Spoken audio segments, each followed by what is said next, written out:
How's it going, everybody? I'm Kyle from Fantasy Fort Studios, and we are back. My head is really huge. What is going on? Let's go ahead Hey, you can see me. and. Hey, I can.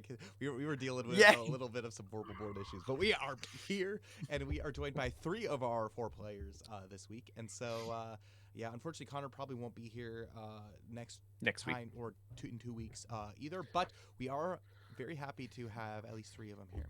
And yeah, a lot has happened here on Fold and Rock, and a lot has unfolded in the past few months, which has taken place in the course of like 2 days. And so, with that being the case, I gotta go ahead and introduce or have my players introduce themselves before we do a little bit of a recap and jump right in and continue on with the Adventures of Eclaas. Starting with, are we good? Zill, are you good to go? Can you hear me? I can. Then yes, I'm good to go. You can hear me. You can see me. Life is good. I'm Max. I play Zill, the orphan of Helix.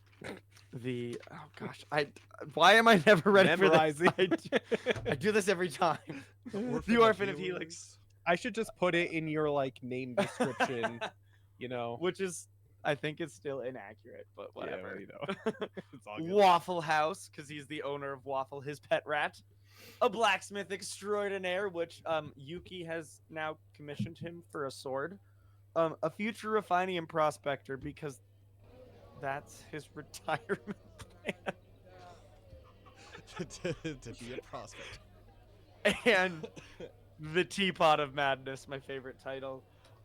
The new proud owner of a legendary axe. If you were not here last time, which I just realized approximately 5 minutes ago, I don't have the experience to use yet, and it makes me very sad. But it will shine brightly in my cabin until the day I can use it comes. And then if I know we're going underwater, I'll just have 2 axes, because I can breathe with it, and then I'll just hit with my other one. So, are there rules? At some point I should refresh the rules of experience and being able to use stuff, because I thought you could use it, you just couldn't add any bonuses. Basically, you can use it, yes, and so you just don't get the modifier. So it's a +3 weapon, but you don't get for example, the accuracy stat to be able to add to it. And so if you're a melee plus 6 or something, you don't get that 6 to be able to hit with it. You just have the ability to get the +3 buff, which is nice. So it's if you had a 3 as opposed to a total of I don't know, 9 or something. So yeah, it would take me down to a 3 instead of a 6 at the moment, which with the things we're fighting, probably not worth it. The Damascus axe is probably more reliable. Yeah, your Damascus is a +5 right now. So can you remind us what it does, Max? It's the Axe of Leviathan's Wrath. That you and your demon stuff. I know, right? on brand for Zill. I can breathe underwater up to 60 feet. I think that's all it does. Yep. Looking at the Fate +3. Weaver. Yep. At a +3. Yeah. So. Well, what's so funny, Gold? There we go. Vorpal board is just being the worst. Is everyone glitching on and off for you? Well, I can see you, but as I'm trying to zoom in so that you guys aren't super tiny, Kyle, you're remaining fixed, right where you are. So you're just behind the map now. His face is huge. Oh, yeah. my goodness. So that's good. It's Vorpal board, I'm telling you. The shenanigans. But at least we know it's not on our end. So yeah. By the way, I will note you guys are looking nice with all 3 of your backdrops going. I think this might be the first time that all of you guys have a backdrop except for me. Mm-hmm. Waiting for when when all 4 of us are here with all 4 beautiful backdrops. It's true. Which we can see the 4th one. Dane and I can. Yep. Just it looks so good. We'll have to get an actual Belbin one though. The glide. He may die though. I'm not counting my chickens. He is rough when it comes to his sacrificing. Yeah, well, no, just his what is it? Misery. Yeah, his misery is bad. Cole, that was another thing you missed. He gained another 4 or 5 points of misery. Oh shoot. I He's feel like rough. it's a race between Zill and Belbin of who's gonna die first. Oh man, don't You- say that. Wait, you die of misery? I thought you just lost all. You can't. It's Yeah, possible. You lose your character, basically.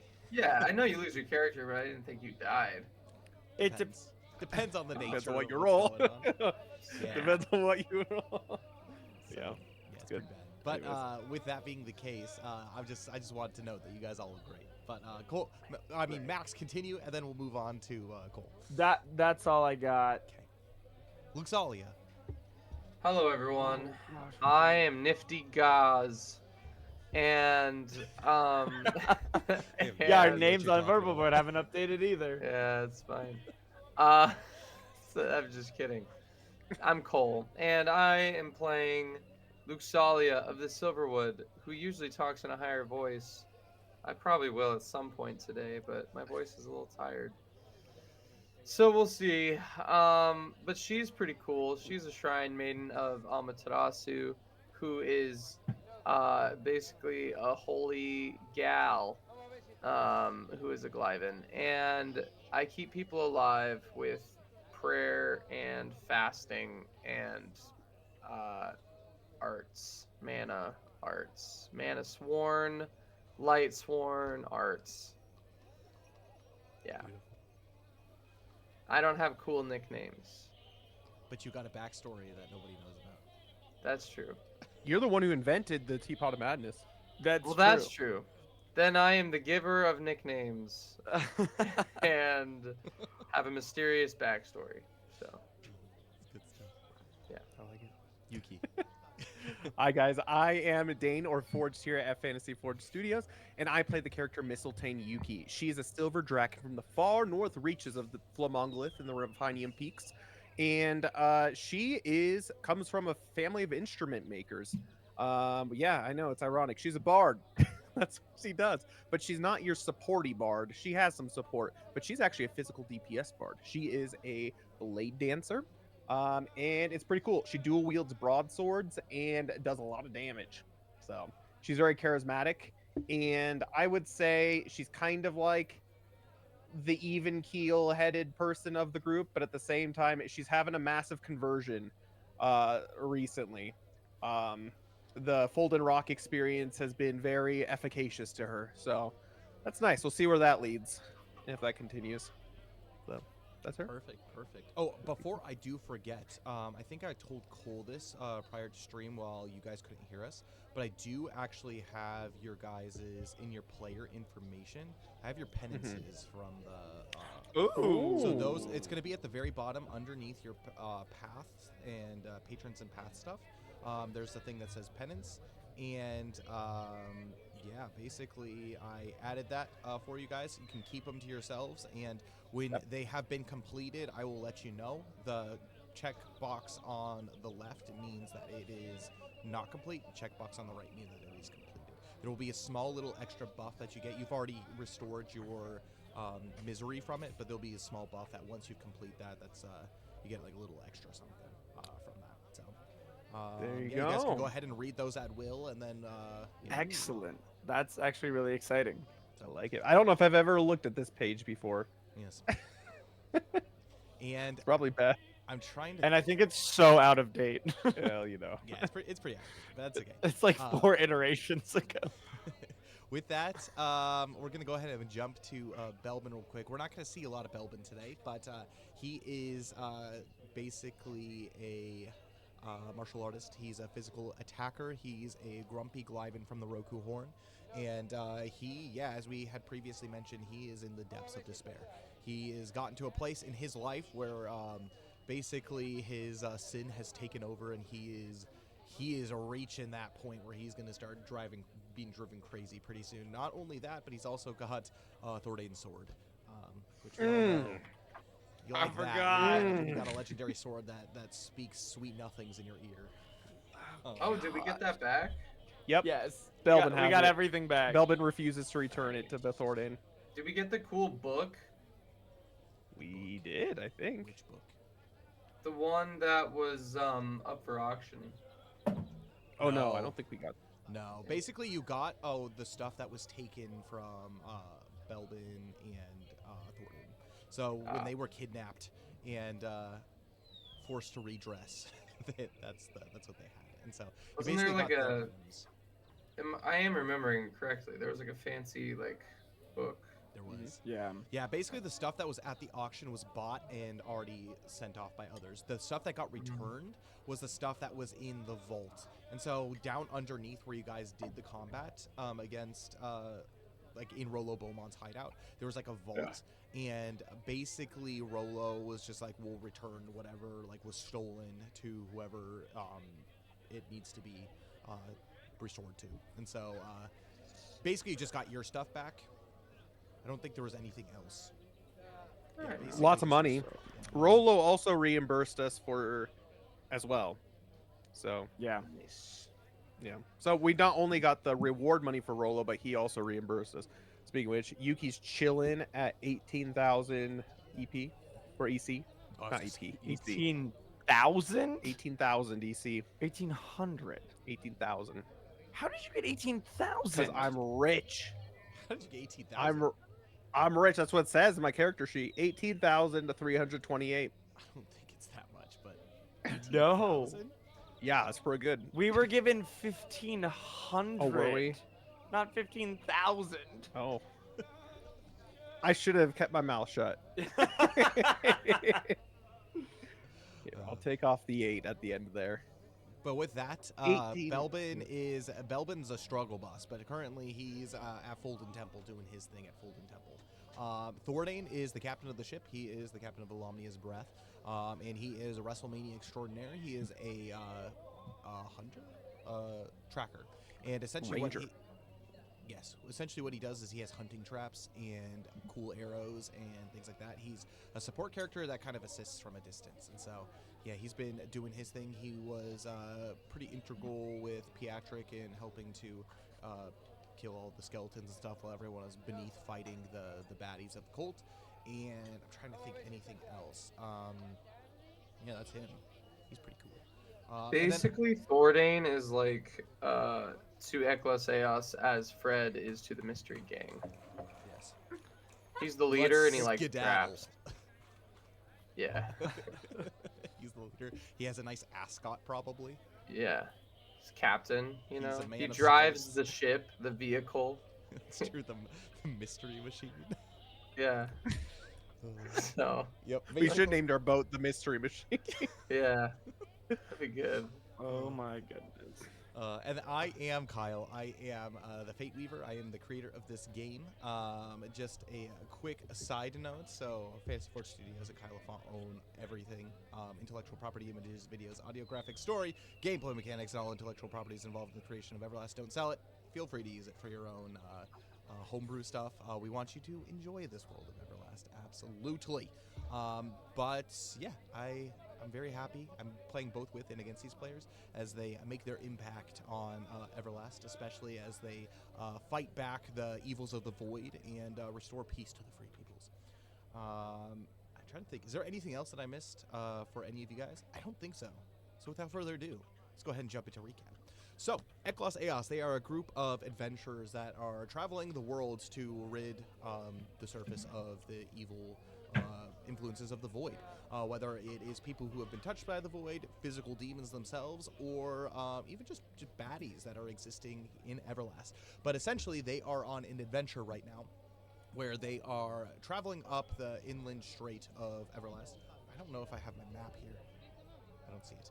But they're traveling up the inland strait of Everlast in order to discover or at least find the keepers of the elemental pillar keys. They are currently the keeper of the Earth Key, which they fought a giant Earth elemental and some cultists and stuff that had taken over there.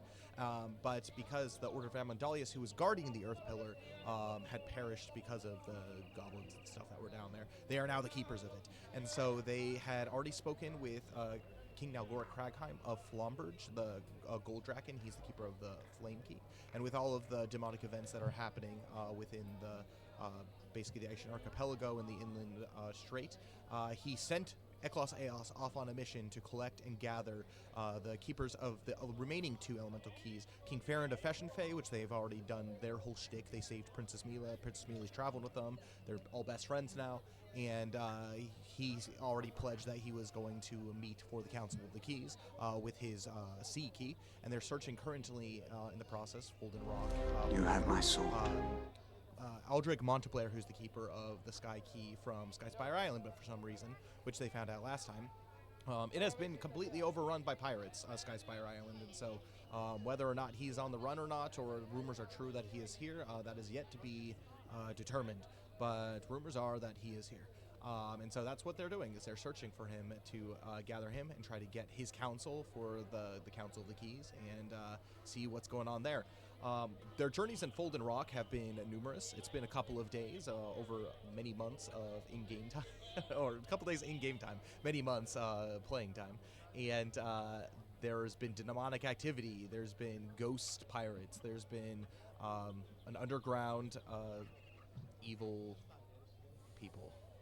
I don't know, black market, I guess, a black market trade. And Eclaas has been integral in helping to restore peace to Folden Rock, and because of that, they have taken Rollo Beaumont, who was the basically main black market guy, and they have turned him in to the Harrogates, who are the main merchant princes of merchant lord of Folden Rock. And he gave them information that would be nice to go talk to Marlo Stonebrew, who is the secret niece of Aldrich Monteblair, for he doesn't know where Aldrich Monteblair is, but most likely his family would.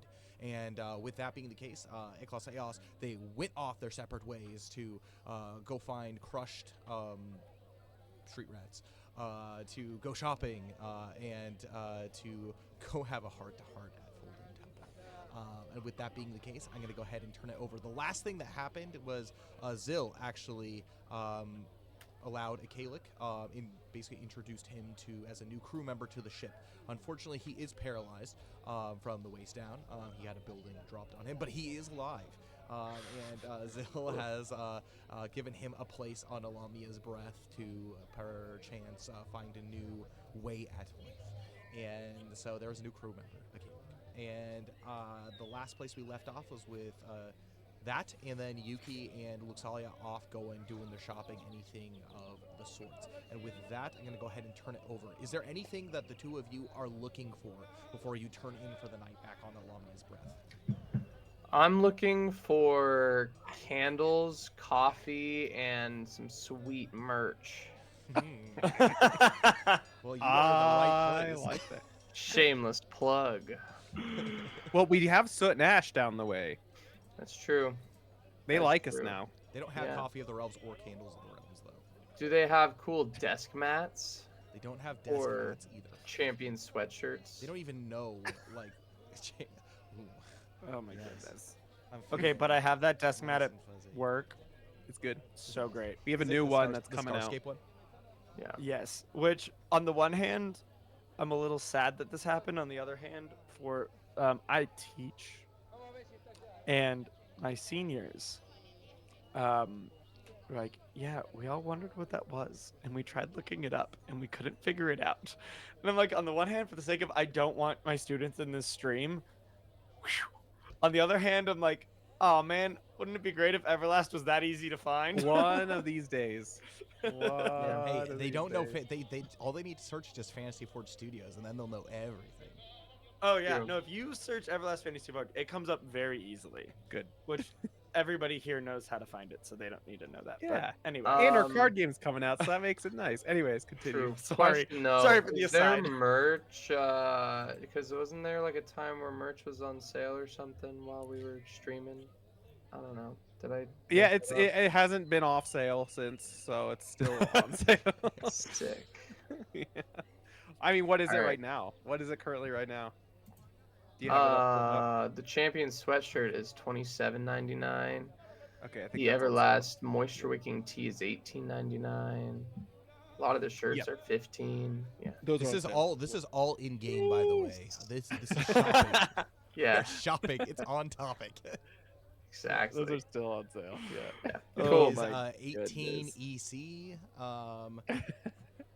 If you want, or 2 EP, or like Ooh. 1.8 EP for the moisture wicker. Yeah. Nah, Your it's summer all dude. good. No, that was just a nice shameless plug, Cole. It's all good. Yeah, you're welcome. So anyway, If If you want No, James to I make would you some like to coffee. look for books. Books. Okay, perfect. Ooh. So there are a couple of places specifically that you can look for that. Fortunately, it is probably nearing around 6 or 7 p.m. at night. But fortunately for you, you have your pass to be able to wander around Hightown. Most of the places that you would find for literature, books, or anything like that would be closer up here. So you guys can see, I think, my mouse up here. So there is actually a research library that is happening here. You can't take stuff from it, but if you want to do any research or anything in the library, you have your chance there. And then also here in the little kind of shopping district, there are many places that have all kinds of, not necessarily oddities, but very like nice like books. It could be scripture, it could be accounts, maps, things like that you could check out there. I'm trying to think, in Lowtown you might find something, but they're probably going to be more of like an oddity or like kind of like a scrap of something, or like not necessarily black market thing, but like stuff that's just kind of like more veiled in mystery. Where if you go here, you kind of see what you see is what you get, if that makes sense. Cool. So like the difference between a thrift store, used bookstore, Yeah. slash, I'm going to Goodwill slash the Lincoln Emporium in Greeley, Colorado, or Barnes and Noble. Exactly. Yeah, it's the difference Exactly. there. Anyway, um, cool. Yeah, basically, I want to find a journal Okay. and a something to write with. But also looking for books on either scripture and or like that would help me learn Mhm. more arts. Perfect. So your place for that, if you want to find something to learn more arts, you could either purchase it and then take it and then use on your kind of downtime to be able to study that. I would probably go to the markets, but if you want to like plan on staying for like a little bit longer, you might be able to find some at the library. But from what your kind of needs are to take away, Yeah. I would go to the markets. Yeah, I'll go there then. Perfect. And so as Yuki's gonna join along because she also needs some fancy stationery. Is what she wants. Ooh. fancy stationery. Ooh. Fancy pants stationery. Also like something to write with. I don't know if pens exist or if we're using like quill and Yeah, ink. it's like inks and but- quills and stuff. Cool. Perfect. And with that, actually, one of the things that the Glyven are most known for is stamps. So they have stamps and ink. Ooh. That's what they use. However, if you're just planning to write, then ink and quill is your best bet. With that, you're gonna head up to the markets here. This is actually a place that Zill's familiar with, as we've remembered from last time. He has basically gotten his armor and whatnot appraised in this area. And around 7 p.m. at night, things are kind of starting to slow down a bit. People are starting to return home, particularly in Hightown. However, the markets are open until 8:30 in the evening, and so you will have about an hour and a half to be able to stroll. The two of you, Dane, Yuki, other than paper, are you looking for anything else specifically? Yeah, she wants to see if there's any places to fill up her like healing stuff, Okay. whether or not that's potions or whatever the other things are. Yeah, so she's looking for healing, and she's going to see if she can find a better hunting bow. Okay. Potentially. With that, I'm gonna actually have the two of you separately roll 100s, D100s for me. D100s. Wait. My goodness. Do you want this? I do want that. Give me that. Yes. Look at this Can thing. can I use that too? I don't It think I doesn't can get it fit in to the dice Florida Dang in it. time. It doesn't fit in the dice tower. That's true. 95. Yes. 87. Okay, perfect. And with that, I'm going to have you roll a D4 for me. Each of you. Guys, the absurdity is, look at how big this dice is. It's a mark. Here's a golf ball. D16 It's a for golf ball, yeah. you that's a can 4. get a metal one. Oh, no. That's a weapon. It's like literally Don't like a break a cannonball. table. 2. Okay. And Yeah. then Dave. A 4 for Yuki. Okay, perfect. With that being the case, as you make your way through the markets, you find that today is a day that they have restocked. Whether it's something where it's like maybe much of the destruction that had happened has led to a lot of philanthropy and people spending money so that the city could be repaired. You have no idea, but there is a lot to be seen, almost as if it has not been picked over at all. And so as you Sunday at Target. Sunday at Target, exactly, or Friday restock day for Pokemon cards. Yeah. Except usually there's people waiting for those. Anyways, that's neither here nor there. You guys make your way into the markets and you see that it is filled with things. There are a few people shopping, but there are many attendants that are behind their stalls inside their shops. And the first place that you see, kind of towards the back of the shopping alley, is a bookstore, which would be a very good place to be able to look for and discover something such as that. So you guys go ahead and make your way in. The bell dings. I love the smell of new bound books. And that is exactly what you're smelling. You're overcome immediately with kind of like pages of freshly bound books and also like leather as well. As you look around, you can tell that everything is very perfectly categorized and organized. And you can see that like behind a glass case at the far end, you can see that there are some older things there as well.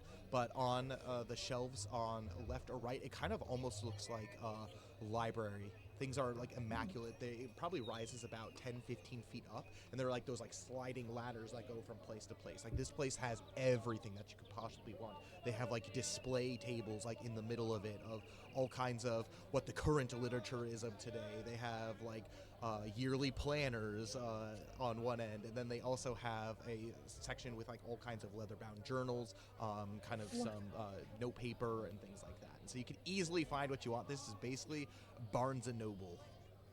Nice. But I'm fancy. going to the young adult section. I'm just kidding. Yeah, You I pass look romance, you pass comedy, you pass travel. Look at the guy in this book art. He's so manly. Yeah, I look for a nice, cute little journal with maybe some I don't know, floral design or something in the leather. I don't know. Yeah. Something nice. A lot of these are nicely I can make it. stamped, and so you can tell that they have been stamped, pressed, and actually all of them have an ornate kind of paint that has gone over it. You're actually unsure if there's actual physical gold or like physical silver in the paint that has been put. It's like pretty pretty high end, and most of the stuff, as you look at the prices of these things, yeah, these definitely have a price tag. They're not unaffordable, especially with your new fortune that you have found, but they are also like not something that you will find just like at like a rickety old bookstore anywhere else. If you're looking for a journal of that description, you're probably going to pay upwards of 8 to 9 EC for them. Also, Cole, as far as I know, I double checked our texts and stuff. Your money should be up to date with the refund from Rolo and the reward from The Harrogates. the Harrogates. Okay. So Cool. your money should be accurate. Okay. In regards to the paper, as you make your way over to kind of the parchment section, you can see that there's your typical kind of rough parchment, the mass-produced stuff, and that's a dime a dozen. They're very, very cheap. But if you're looking for something a little bit nicer, something that has more of like a similar kind of like etching or like design or something on it, there's actually a more refined paper, like a flatter, wider set of paper, something that you need actually a specialty quill in order to use to not bleed through it. And so you would also have to buy a pen for something kind of like that as well. Wow. Was that for me or for you? For Yuki, because Yuki's looking for paper. Yeah. Yeah. She's looking for fancy stuff though, like a stationery set, Yeah. kind of like they sell in Japan. Mm-hmm. Yeah, they have that, and a decently nice one. Has kind of like the lines that are on the paper. This is actually like ruled with like lines. It's like like a silver, like it's got like silver ink, but like with physical silver dots inside of it, lined out. This set comes with 10 pieces of paper, 5 envelopes, and additionally it comes a very pre-packed and nice kind of like leather case. And with that, you are looking at about 6 EC from it. Okay, she's gonna look at it and be like, wow, I've never seen such fine quality paper before. Not that I've ever looked, but it kind of matches my aesthetic. And she kind of goes like this. Make a wisdom skill check for me. Wisdom. 6. 6. You look at it, it does match your aesthetic, but you can discern nothing else off of that. Oh. That's a bummer.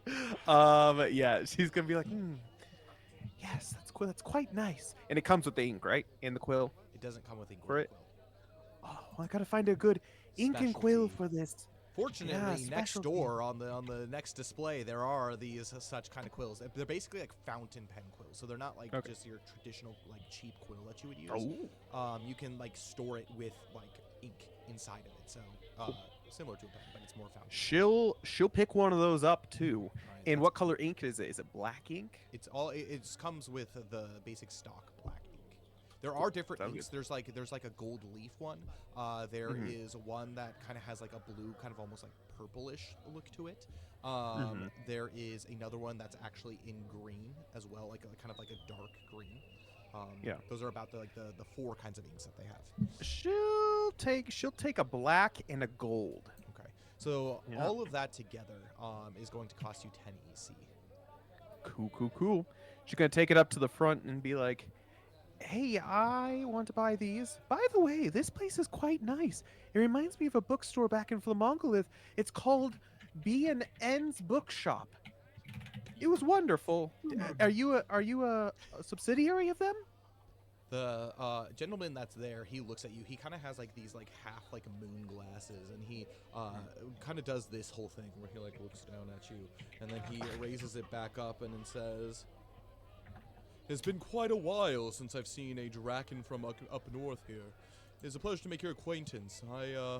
No, I'm not familiar with B&N's bookshop, but this, we have our own specialty suppliers from all over Everlast. If you're looking for anything from down south in the islands country and kind of more of the empire, if you're looking for things up north, if you're even looking for things in the ancient texts from time past, we have everything that you could possibly need here at our fingertips, and if for the right price." Wow, that sounds nice. And she hands him the all the stuff that she wants to buy, and she says, "What can you tell me about this stationery? I'm kind of new to the hobby." Looks at you.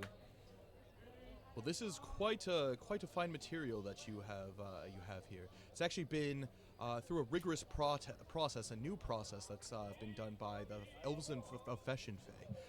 It is actually lined with a coral scale, as you can see. And he points at it, and you can see that it's silver, but it almost kind of has like a rainbow tints to it as well, the lines. This paper takes, well, after much rigorous pressing, dampening, repressing, one set of probably about 100 pages takes about 2 months in order to complete. The price tag, it might seem steep, but it is well worth it, I would think. Oh, I think so too. And she's pondering as she's doing this, kind of like thinking about the what else she might want. Speaking of which, do you have any how to say guardian historias or anything of the sorts?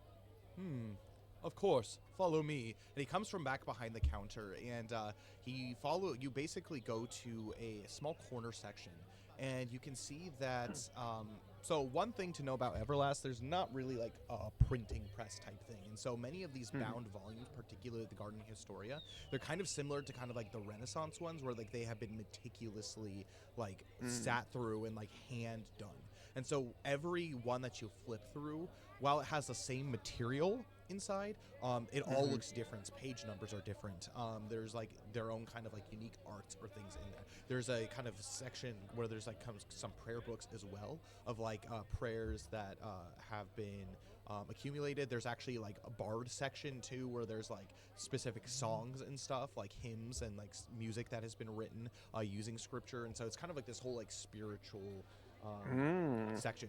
And it only has actually stuff from the Order of Amandalius. There's no other religious stuff. There's a more like historical like section as well that you can go to if you want to see like any of the other religions, such as things like or like the culture section. So like Glyvan religion, there's like a section on like that. It's not very big, but there's a small section of that. There's like some of kind of the other regional like faiths and religions as well, but the biggest section for sure and the most dedicated one is the Amandalius section. Cool. She'll pick up a Guardian Historia, Okay. the fanciest one she can find. The fanciest one you can find. That'll run you Yeah.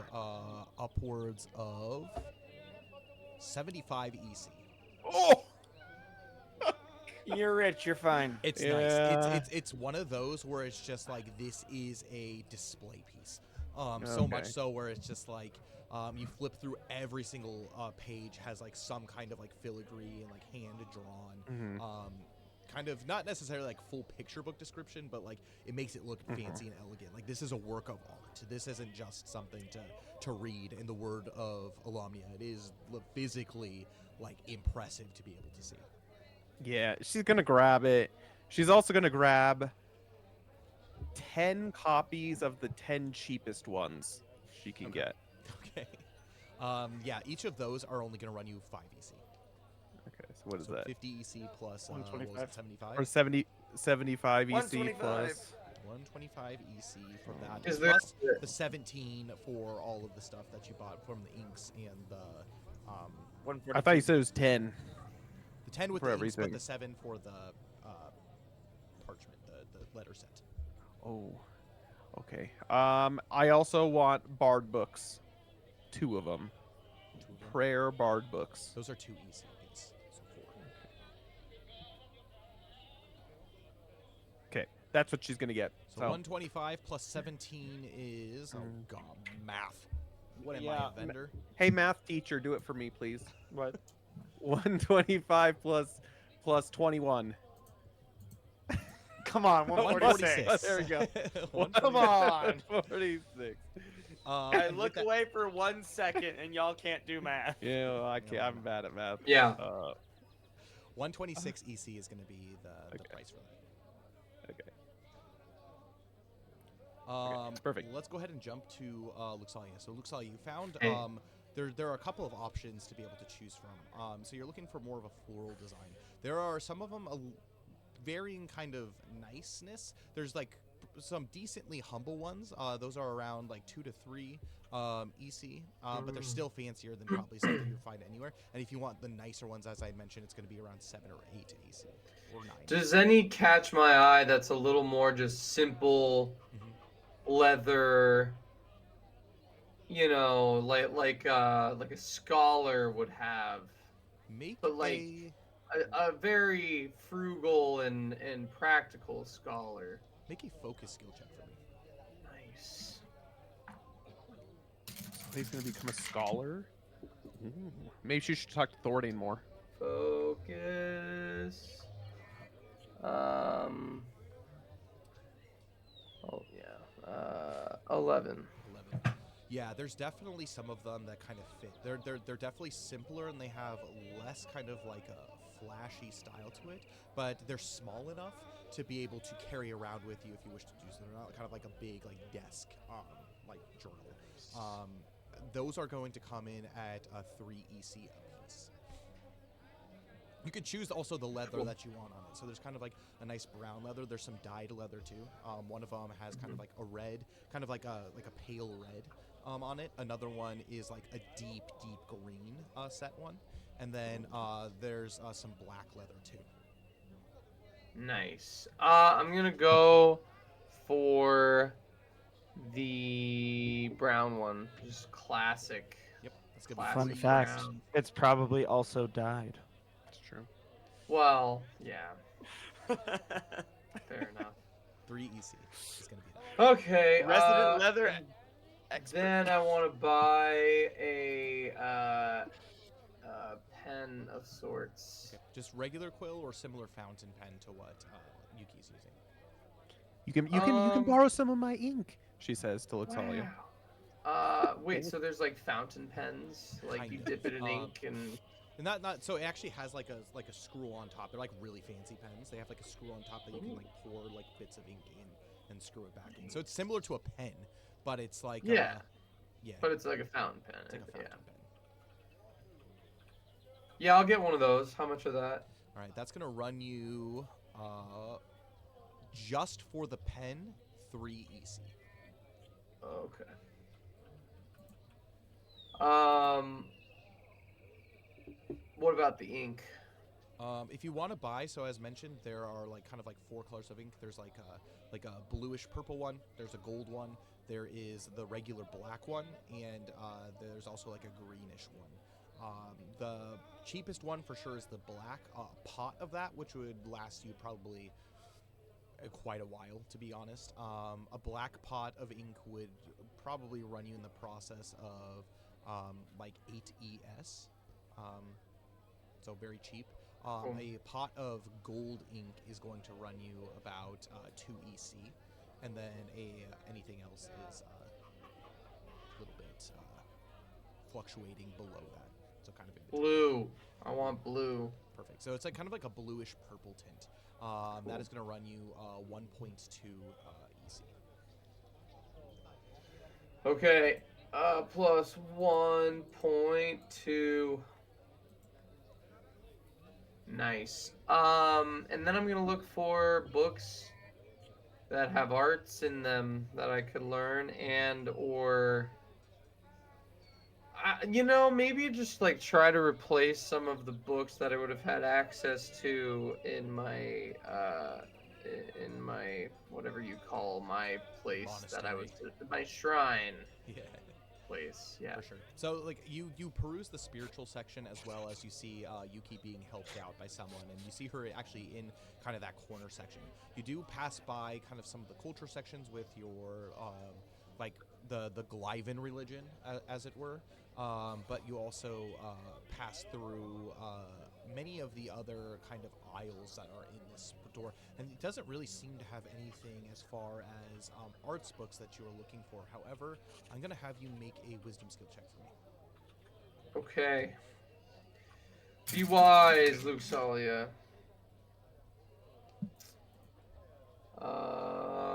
12.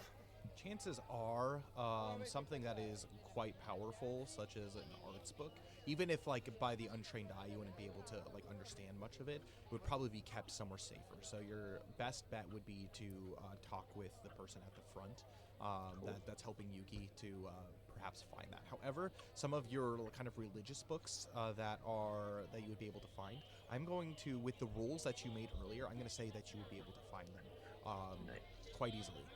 Actually, there are a couple handbooks that it's kind of a way of like, it's like shrine living type things, like ways to keep kind of like good etiquette around the shrine. Something that's probably only Rule of useful, Saint Benedict. kind of the rule Nice. the rule of Saint Benedict. Yeah, but it's more of just like how to become shrine maidens and things for that degree. But if you're looking for something a little bit more like evangelical, if that makes sense, like teaching, Sure. There's definitely sections for that as well, and that's going to be in the Amandalia section. I guess So- she's looking for like stuff to pray with. Stuff to pray with, and it also depends on what you're praying with. And so, as mentioned before, the Silverwood Glyvan, they're an interesting kind of amalgamation of faith, and the reason I say that is because they practice kind of their pagan faith, but when like hundreds of years ago, when they were brought over to the land of Everlast, there was not necessarily like a schism between like the Glyvan people, but the Silverwood Glyvan from the elves of the Woodland Realm, they were introduced to basically the Alomnic faith. And with that, they began to preach that quite, and like really absorb that as kind of like the core of their being. However, many of the other Glyvan communities were basically abandoning the Silverwood Glyvan. And so what they did was they kind of merged some of the like the physical aspects of the kind of like the pagan faith that they celebrated before into their faith to make it more palatable, while the doctrine is still like the doctrine of like Alomnic and Imandalius. It is a kind of not a different sect, but like the physical practice of it will be foreign to people who are Amandalius, but it's the same thing essentially. But it's a separate, kind of more palatable way. And they, for example, changing names of important people in history to match like deities of the basically the pagan religion. Though while you're not servicing that pagan god, it's more in reference to another holy person in Islamic faith, if that makes sense. And so that like the specifically the Silverwood understanding and teaching of Amandalius, like the practice of it is different, but the faith and dogma is the same, if that makes sense. Indeed. It's like an evangelical kind of like going out to the people, like bringing people in, essentially, mostly for the practice of like bringing other Glyvans in, but it's, kind of. So Alomnic, I'm assuming Amandalius. Yeah, Alomnic. I mean, because like even though I'm from the Silverwood, I learned the faith, I guess, from more like Golden Sands area. Yep. So probably whatever she was taught there would be. I mean, it's Alomnic, a shrine of Amaterasu. So, Perfect. Yeah, I would just go to probably the Amandalius section, and there's a few different prayer books. As you see that Yuki has picked out like the largest and most elegant and fancy of like. She's got a whole armful of them.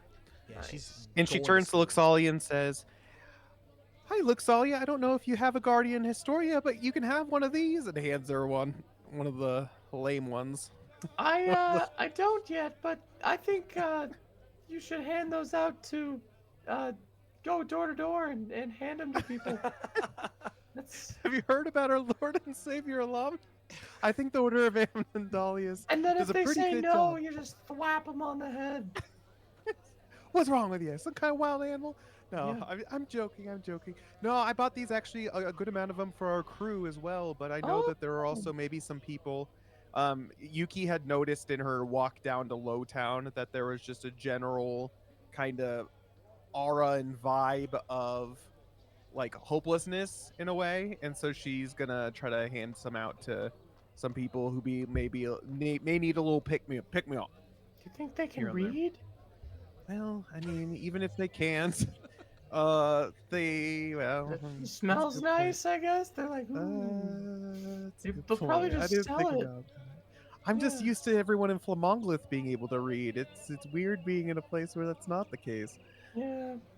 I mean, maybe let's just find like the smart ones who can, and then tell them to read this in the public square. Yeah, that's a good point. Do you think Barnacle Bill can read? She Definitely walking not. out. Definitely not. This is But a he's question. full of surprises, so Yes. maybe. Yeah. And we should put one in each of the rooms, in the little Yes. drawer next, Yeah. in like the little I table mean, next to the we are technically a what was it? We get Yelp Cruise? reviews. Yeah, We are a I cruise. forgot A about pleasure cruise.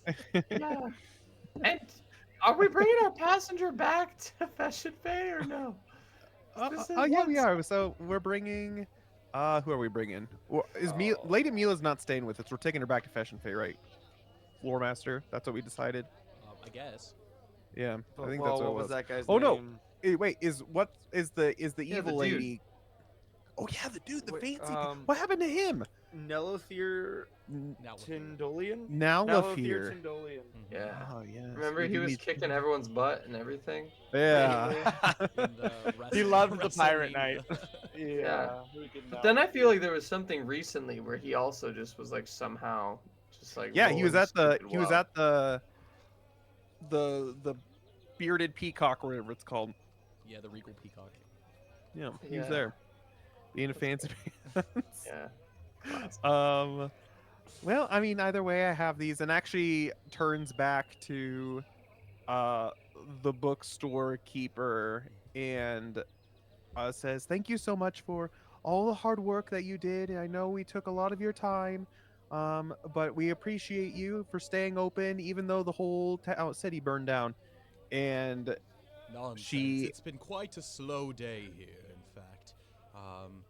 good to see young people still interested in reading these days. And Yuki hands her 12 EC and says, well, at the very least, use this 12 EC and pay it forward. Give it to someone who may pick something up for someone who may need it when they come in, who can't afford it, if that is the case. Make a influence skill check for me. That's good. 15 plus 3, 18. 18. He Oh my looks at it for a second, and then he takes it and he says, "That is fine." And he goes and to a drawer, like not the cash register, to a drawer, and he puts it in there. It is much appreciated. And he looks around, and basically you're the only two in this place. And so he makes his way back to the counter as Luxalia is now like kind of in that section finding prayer books and whatnot. There's a couple of them that are of interest specifically to you, Luxalia. There is one that is a prayer book. It is basically like a prayers in solitude, like kind of like a mental prayer, like kind of that kind of stuff. And then there's also a book of prayers and fasting, and so like prayers for fasting, and so like mental prayer and then prayers of fasting specifically. Those are kind of like the two different ones that they have, and they only have actually one copy of each of those. Not necessarily that they're like popular, but it's probably their lack of popularity of why there's only one copy of each, most likely. Yeah. Well, grab them both. Yeah, one EC a piece. Nice. And then yeah, I'll go up and ask the clerk about the arts books. He is just putting away the coins that Yuki gave him as you come up to the front with the stuff that you've picked out thus far. He put it on the counter and he looks at it and he says, "Is that all for today?" Nope. So sorry. It's been a long couple days. Do you have any books that have to do with manic arts, perchance? I am a shrine maiden who has been blessed by Alamnia to be able to help others with certain healing abilities and would like to improve my knowledge in that area. He does another one of these things with his like half moon glasses, and he looks at you and kind of like up and down, and he thinks for a moment. He ponders and he says, "Is that so? Curious. I haven't seen many shrine maidens Yes, shrine come this maidens. way.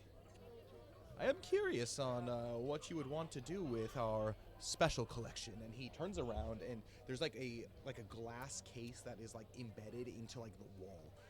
And so like there's like the wall, and then there's like an indent with like a glass case, and there's probably about 50 or some odd books of like various ages. Some of them look decently new, but a lot of them look very, very old. And there's actually a separate shelf below it that actually has scrolls. So not even bound books, but like scrolls. And he says, "Is there any kind of art in particular that you're looking for? You said to aid others, but Yes. we have array of various difficulties and skill." Yes, wow. I see that. Yes, let me just pull up my reference guide.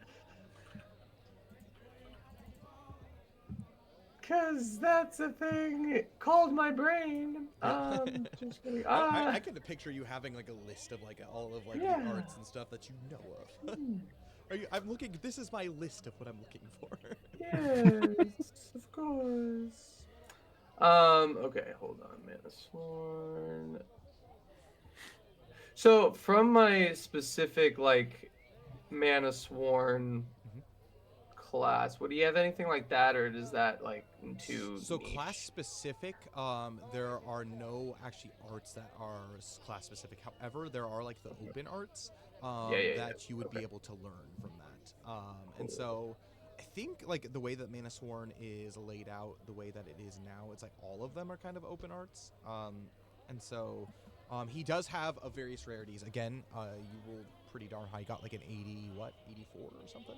7, yeah. 87. Yeah. He actually has all the way up through level 4 arts available for certain things. Ooh! Okay. Those are probably pretty pricey. Pretty pricey. What's the price range on, say, level... What the highest level stuff you have? Ah, and he pulls out he goes down away from the books to a couple of scrolls, and he pulls them out, and he plonks them onto the counter, and he unfurls them, and you can see that it is written in almost kind of like a, like it almost looks like kind of like a star kind of constellation map of like how like it, like the text is laid out, like kind of like a flow chart in a way. Sure. And he opens these up, and he says, I've been in charge of this establishment for nearly 40 years of my life, and I've not yet come by any individual that has been inquiring about these that have even been able to read it. Tell me, before I sell these to you, I want them to go to good use. Can you read it? I'm going to have you make, Yeah. as you look upon it, I'm going to have you make a mind survival check for me. I believe in you. Oh, no. Okay. You're mindful. I am. Is Do I, she? and I think I still have a blessing unless it was used in the last couple. Nobody's used your blessings, so. We just got one. Yes. From something. Okay. Oh boy. JRPG Oh skill. man. Okay. Ooh. Okay. Yeah, exactly. Sorry, you said which one am I rolling here? Mind. Mind survival. Okay. So just Mind the survival. base skill. Okay. 18. 18. As you read upon it, like at first glance, it looks completely foreign to you, but then all of a sudden, as if like the words are coming off the page, they kind of start to rearrange themselves in a way where it's actually like you can actually understand it and read it, like as if your brain knows how to piece together this kind of map, this JRPG skill tree as you're looking at it. Sick. While there's a lot of text in there, like the general intro of it, you actually begin to read of one of them, and you look at the other one as well, and the same thing starts to happen, and you begin to read it, and he looks to you and like confused, like he's not believing what he's seeing, and he says, all right, that's enough. And he begins to roll them up, and he puts kind of the binder around them, the clamp, and he says, don't go reading too much into these. And he says, that is until you pay the price for them. You were able to read both kind of like titles of what these scrolls are. The first one is an art called Sunbreaker. Ooh. And it is a manic art that you can do. And the second one was another level 4 art, and it was called Wild Bolt. Oh, nice. He does have other arts available if you want to look at it, and with that check, you would be able to read any of the other ones that are much simpler than these level 4 ones. Buy the lot. Okay. Oh, Sorry, take the lot. I have to kind of, how much Yes. for them? Sunbreaker, in order to get the scroll for this one, that is going to cost you 486 EC. Ooh, okay. Wild Bolt is 520. Okay. And those are the ones that you've seen so far. Yeah. Okay. Hold. Okay. Is Yuki still here? Yeah, absolutely. It's really funny when you look at the reference book just because you're curious. Yeah. And you find a typo. Well, you know. So, do I get a general sense, without having read them completely, like what generally they kind of do? Like, is it more like a buff type spell, or not spell art? Is it more of a healing? Is it more of a attack? Like, can I discern that? I would say so. Okay. That was a pretty high skill check roll that you made, so I would say absolutely. All Sunbreaker. Sorry, without just taking the time to read it outright right now, is that more of an attack or more of, because it says support, focus, support, action, Mhm. but does it do damage? Like, what does it generally do? Do you know? Basically, you choose between flame or light damage, and Okay. essentially, or like element of what it is. And essentially, what it does. It like creates like an aura around you, and it does Right. like damage as Where are you reading people are in this? that aura. Patrons and paths. Oh, Patrons and paths. Yeah. yeah. Of course. Basically, it's like an Of aura. course. So it's kind of supporty, but it's like a protective, like in the fray type of battle. And so it's like if you plan on like being like up close and like where things are attacking you, it'll Sure. do damage outside of that. Wild Bolt, on the other hand, is definitely more of like it's an electric damage attack. And you basically, it's like from afar, you just whack people like with a pretty strong like lightning bolt. So Okay. 5d16 plus elemental electric damage, Oh my gosh. Yeah, that's a lot. and it gives them the stun, Huh? and it gives them the stun status element. Yuki looks over and says, Pretty good. "You know what, Luxalia? I know it's expensive, but I think it's worth it. And I think especially if you bring it up to Thordane. Recently, he's been very philanthropic, and maybe he'll give you some captain's Just emptying his coffers. stuff. Oh my goodness. Maybe he's What? pretty rich. Uh-huh. I don't know. Doesn't really seem my style. I'm more like trying to keep people alive, you know? Well, yeah, but maybe someone else can use it. You can keep people alive by having the enemies be dead. I feel like Yuki- Dill Yuki would says- say something like that. I think. Yeah. Okay, That makes- what other level spells or arts? Sorry, I need to get out of that habit. Arts. Do you have? There is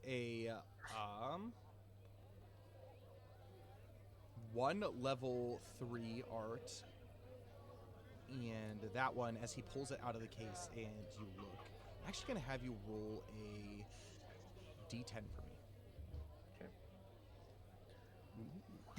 Come on, D10. 5. Quick question. Mhm. Is like the leveling of arts just kind of an above game thing so we understand them, or is it how like the Yeah, it's people of basically, Everlast like- talk about them?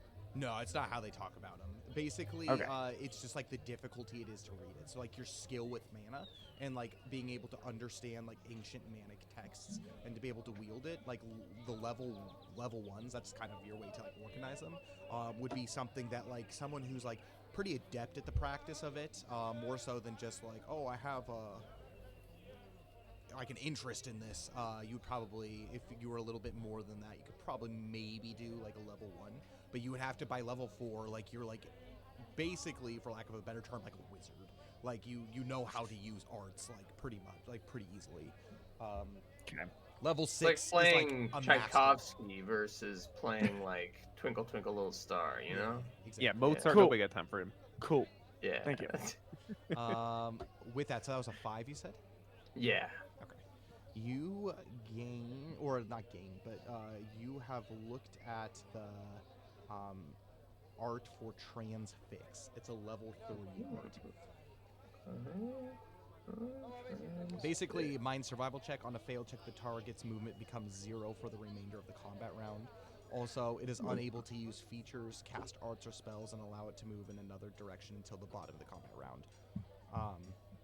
So basically, like they like stay like transfixed at like for like a combat round. At what that is. Okay. And then, sorry, I know I'm looking at all the arts. I'm sorry, bro. Second and first, just what do I have here? So there are 3 level 2 arts that are. I'm gonna have you roll 3 d10s for me. Okay.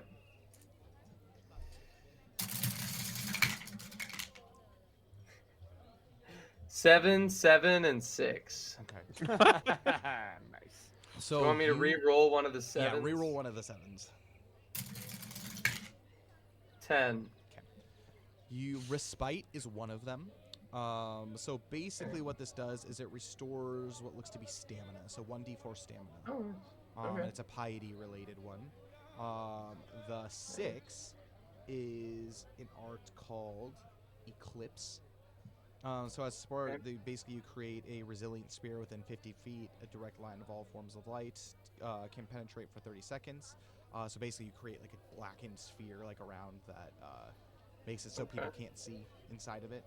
And then Nice. the last one is an art called Magma Spray. That's 10.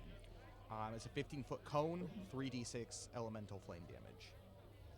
Nice. All right, and then my level 1 options. There are 2 of them. I'm going to have you roll 2d10 for me. 10 and 7. Okay. Gust is one of them. So basically, Okay. it's 1d12 plus your elemental score earth damage. And then the next one is an art called Mana Rising, and which is basically a if someone is prone, you can use a reflex support action to make them not prone without them having to spend any limit. Okay. I'll take the lot. Interesting. So Yuki, do you think Mana Rising would be like pretty good Well, it for seems you? like, well, I mean, How much? How could much is could that Yuki one? learn these? Could Yuki learn these technically? No, this is like a mana Oh. sword thing.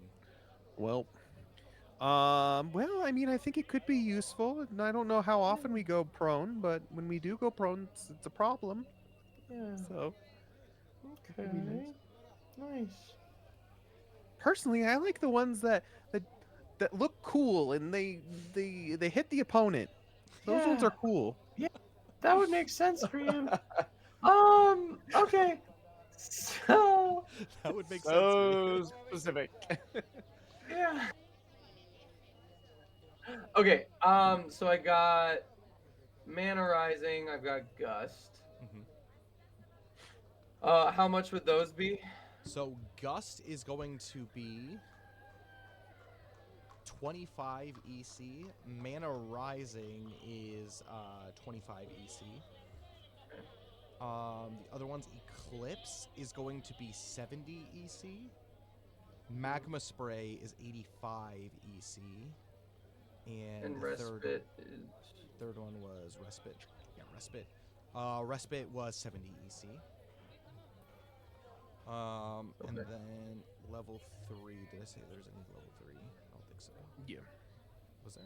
There were two. Yeah, there was 2. It was Transfix and yeah. Transfix is going to run you 250 EC. And what was the other one? Mana Resonance? Not Mana Resonance. No. Gale? Transfit. No, it was I think that was only one. I think there was only one. There might have only been the one. Yeah. One Transfix.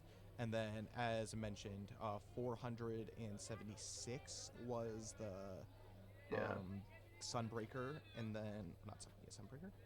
Yeah. Mhm. And then Wicked Bolt was 500 and 520.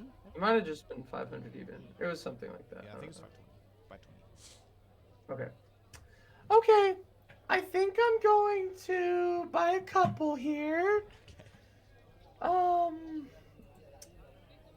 I am going to do. I feel like I need something to write on. Hold on. Let me just. I have. You have the somewhere magic here. of the internet. The internet. Good. In If a I lot of say ways, I'll it's more encounter the magical than internet. anything that's going on here in the world of Everlast. No kidding. Basically, if Luxali saw the internet, she'd be like, "May the power of Alomnia compel you." Well, first, I'm gonna buy these things, and that should come out to 9.2. I 9.2. was adding them in a calculator as I was doing it, so the journal and all that. Yep, 9.2. Perfect. Is ES a tenth of EC? Yes, and so it's all Okay. ES is basically like your 10 cents, and then it's like the Yeah. EC is $1, and then like $10 is AP. Okay. Okay, so I buy that, and then I'm going to just do a running total here. Maybe Max, if you also want to check this with me. I Since you're know. not role playing, you're gonna be our calculator. Math. Whoa. I'm actually Math. Adventures in math. Okay. I'm gonna do Sunbreaker, much to Yuki's chagrin, It's a good which one. is for what? 476. 476. It's a good one. Oh, what just happened? 476 go, plus there we go. 9.2. 476 plus. I already took the 9.2 out. Don't worry about that. Oh, okay. I'm gonna take Transfix. Okay. Which was how much again? Sorry. Transfix was the level. Which one? 3. Level 3. That was 200. I think it was just 250. Straight out 250. Cool. And then I'm gonna take I lost my reference. Where the heck is it? Respite. Respite was the level 1. Correct. Level 2. So then that restores stamina. That one's 70. Oh yeah, 7. Yeah, that sounds right. And then the level 1s. I'll take Mana Rising, which was 25, 25. which totals 821. That's what I got. Okay. I'll take these, please. Okay. And so 821 plus 9.2, you hand over all of your money. And basically it's like a large pouch of coins as you just like hand it over, and he counts it like quite skillfully. It doesn't take much time. And he says, well, let's just hope Alamnia guides you with this. You have a lot of studying ahead of you, don't you? Yes. Yes, I do. Well, it was a pleasure doing business with you. It's cleared up some space for more collection. Yay! Glad I could help. Perfect. And with that, you have successfully purchased all of that goodies. Okay, quickly before we go into anything else, we don't need to role play it, but Yuki was looking for healing, a hunting bow, a better than just normal hunting bow. Mhm. She also quickly, if she has the opportunity, even if she has to roll for it, wants to look for fists and wants to look for staves or staves Okay. as well. We're gonna go with healing stuff first. I'm gonna have you roll Yep. a D100 for me. Give it to me. Yes. The golf ball. Oh no, it fell. And we broke the floor. It went into the trash can. Oh my goodness. I heated water up for tea and then forgot about it, and it's probably not warm. Okay. 72. 72. Okay. Yeah. So are you looking for just basic healing things? Yes, things that heal. HP mainly. Cool. All right. So, from what you are able to, from what you rolled as you stroll around the markets, pull up my notes. I have so many things pulled up here. Okay. You were able to track down a decent amount of things, specifically. Nice.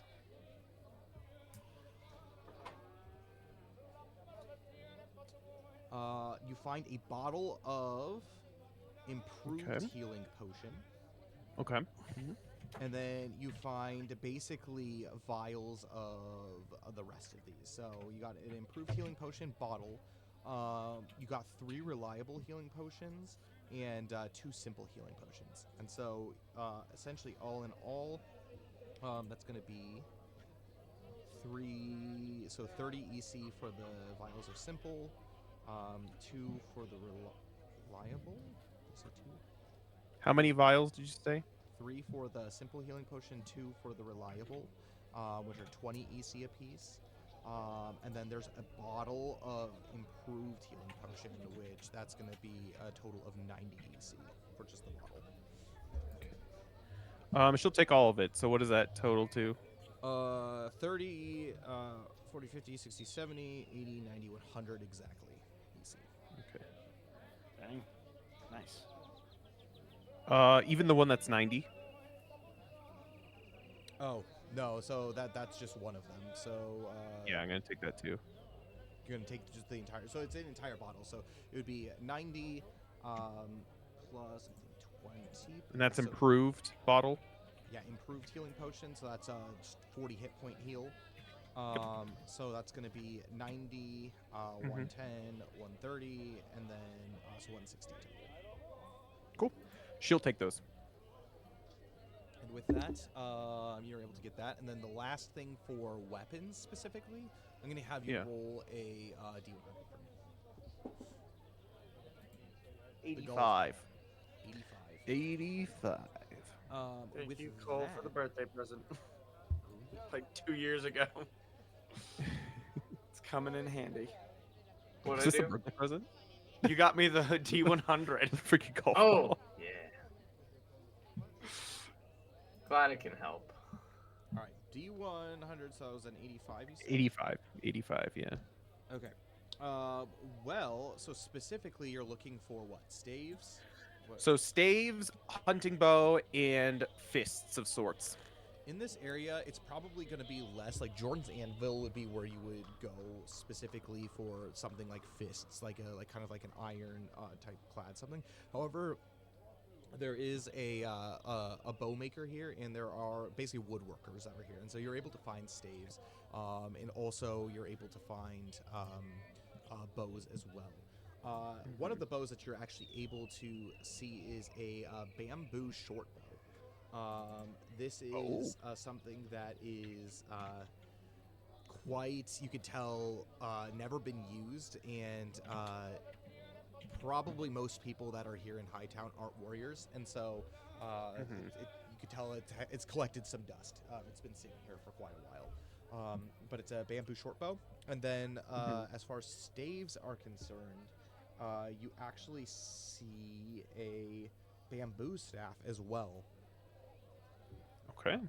And what element is that? It's difficult to tell. There's no way of being able to just straight up tell. Okay. Well, she's gonna approach and ask about both of them. Okay. And see how much she can hackle them down to. No, she's not gonna do too much. Perfect. She respects the business.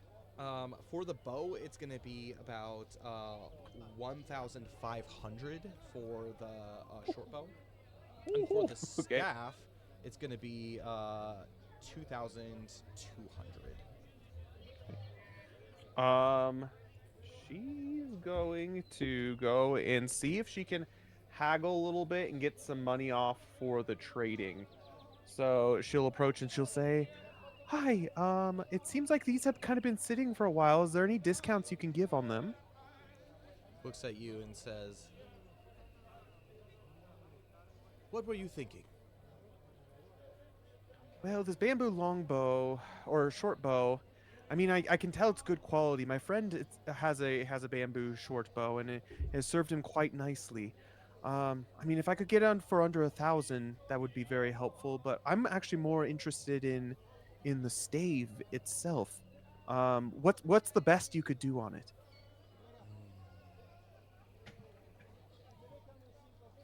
I'm going to have you make a charm skill check for me.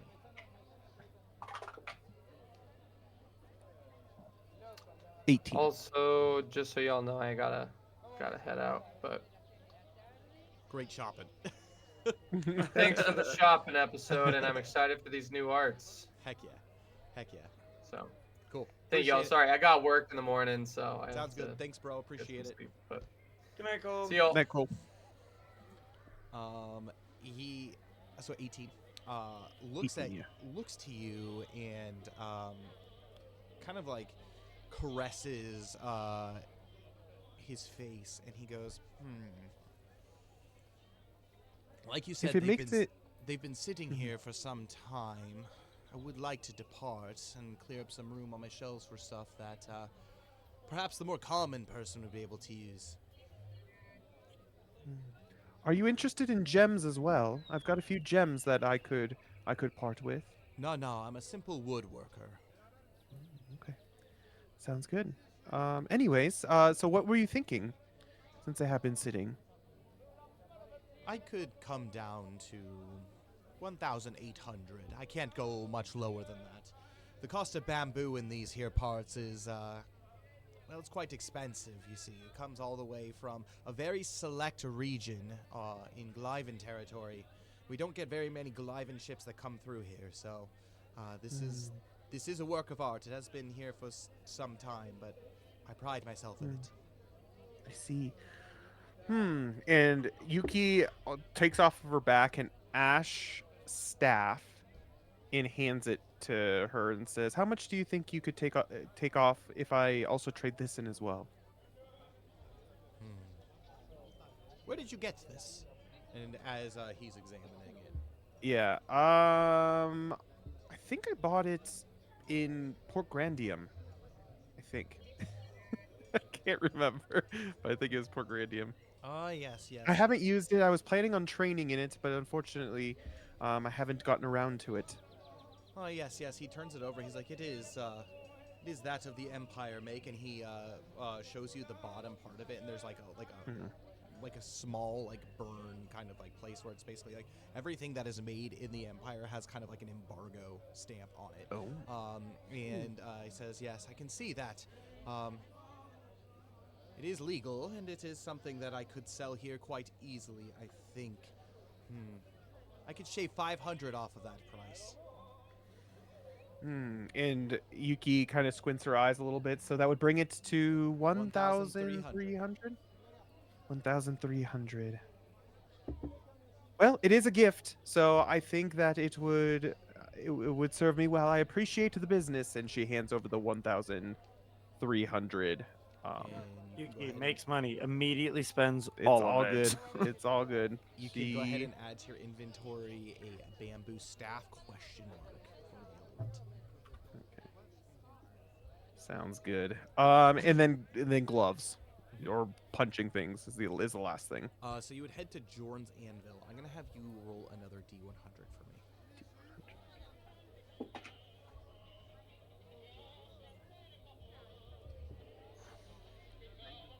92 or 56. I can't tell. So hard. 92. It's a 92. Jorn's Anvil, you make your way over, and he is closing up shop, and he sees you. And you and Luxalia have departed. Luxalia has made her way back to the ship at this point already. Actually, Thordain has also made his way back. Belvin, and I can just fix this map, change it up a little bit. You make your way over to Jorn's Anvil, and you see that he's closing up shop, and he looks to you, and he says, "Oi! You're one of the companions of those who made this, isn't that correct?" Oh, yes, I am. Zill is my good buddy. I just had met up with him as of recent. He points to the plate armor, Yes. and he looks at you, and he says, "Well, any friend of a patron of mine, or is perhaps a friend. What are you looking for?" In particular, I'm looking for things that you can rough someone up with these. And she intimidatingly goes like this. Just like punches. Make a Punchers. skill check for me. Punchers. Not as good. 13. Are you looking to cause problem here in the streets? And he just like narrows his eyes, and he looks at you. No, of course not. They're a gift for a friend. I can't do it myself. I prefer these. And she pulls out her broadswords and starts waving them around and then sheaves them. He breaks his stoic demeanor, and he like kind of like smirks. He's like, "I'm only joking. Yes, of course I have some." And he goes to the back, basically the back room. He goes between kind of like a cloth that separates the front of the shop to kind of like his living quarters. And he comes back with basically like this like cloth that's rolled up, and he puts it down, and he begins to open it. And on the table in front of you You Mhm. see what look to be a very, very fine pair of what look to be like brass knuckles. However, as you look kind of closer to them, you can see kind of the slight kind of like gold multicolor look of them. These are refining Okay. knuckles. Oh. What? Oh, wow. I don't know if I can afford these, to be perfectly honest. What He are they laughs and he running? chuckles. He says, "I don't think you can either." But what are they running, if you don't mind me asking? He strokes his beard and he says, "Even with discounts, family discounts," he Mhm. says, "I couldn't depart with these for more than 4,200 EC." My God. Would you be willing to trade? Depends on what you have. And he's like Yeah. eyeing your void and vorpal broadsword. That's I a know. huge. I know. Well, I mean, I need this in battle, pointing to this, but she looks through her bag and she pulls out an iron broadsword, 3 Damascus ingots, an iron ore, or 3 iron ore, and a copper ore. You have Damascus ingots and I you had never told me? 3 of them. I have a refinium one. What? Yeah, I'll give that to you. Don't worry. He goes through all of Yeah. them and he kind of like totals it off and he says, "Even with all of these as far as trade-in goes, and this is me being generous, I could only bring it down to 3,900. Yeah, I kind of figured. Well, I know where to go to find a person with a refinium knuckles. Are there any other little bit slightly lower grade, potentially Damascus, or even ones that are like fancy? I saw that you gave my traded my good buddy Zill a really cool magical chest or manic chest plate. Anything like that specifically? He chuckles. "Well, as you can see, I'm more of an armorer by trade. I can repair and craft weapons of okay quality, but these were actually a gift. They are, well, they came with a message specifically to say to leave them to somebody who could really use them in a pinch. Thus far, not many people have come by that has really met that, well, one, price point, but also many people prefer to use weapons, particularly spears here around these parts.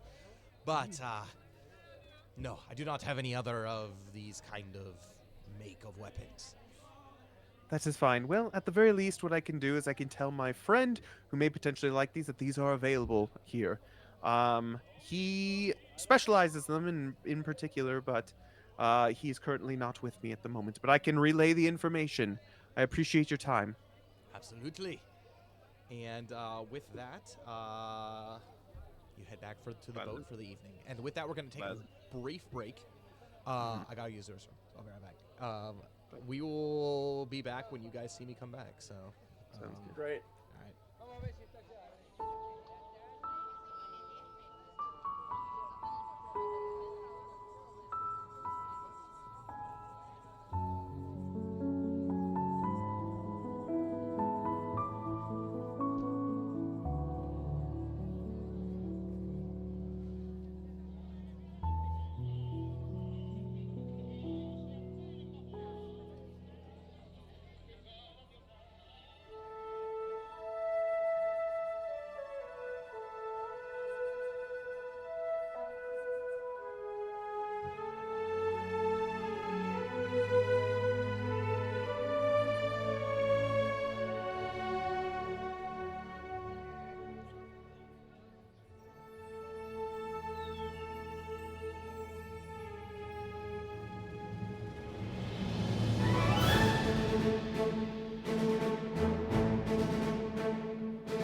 And we're back.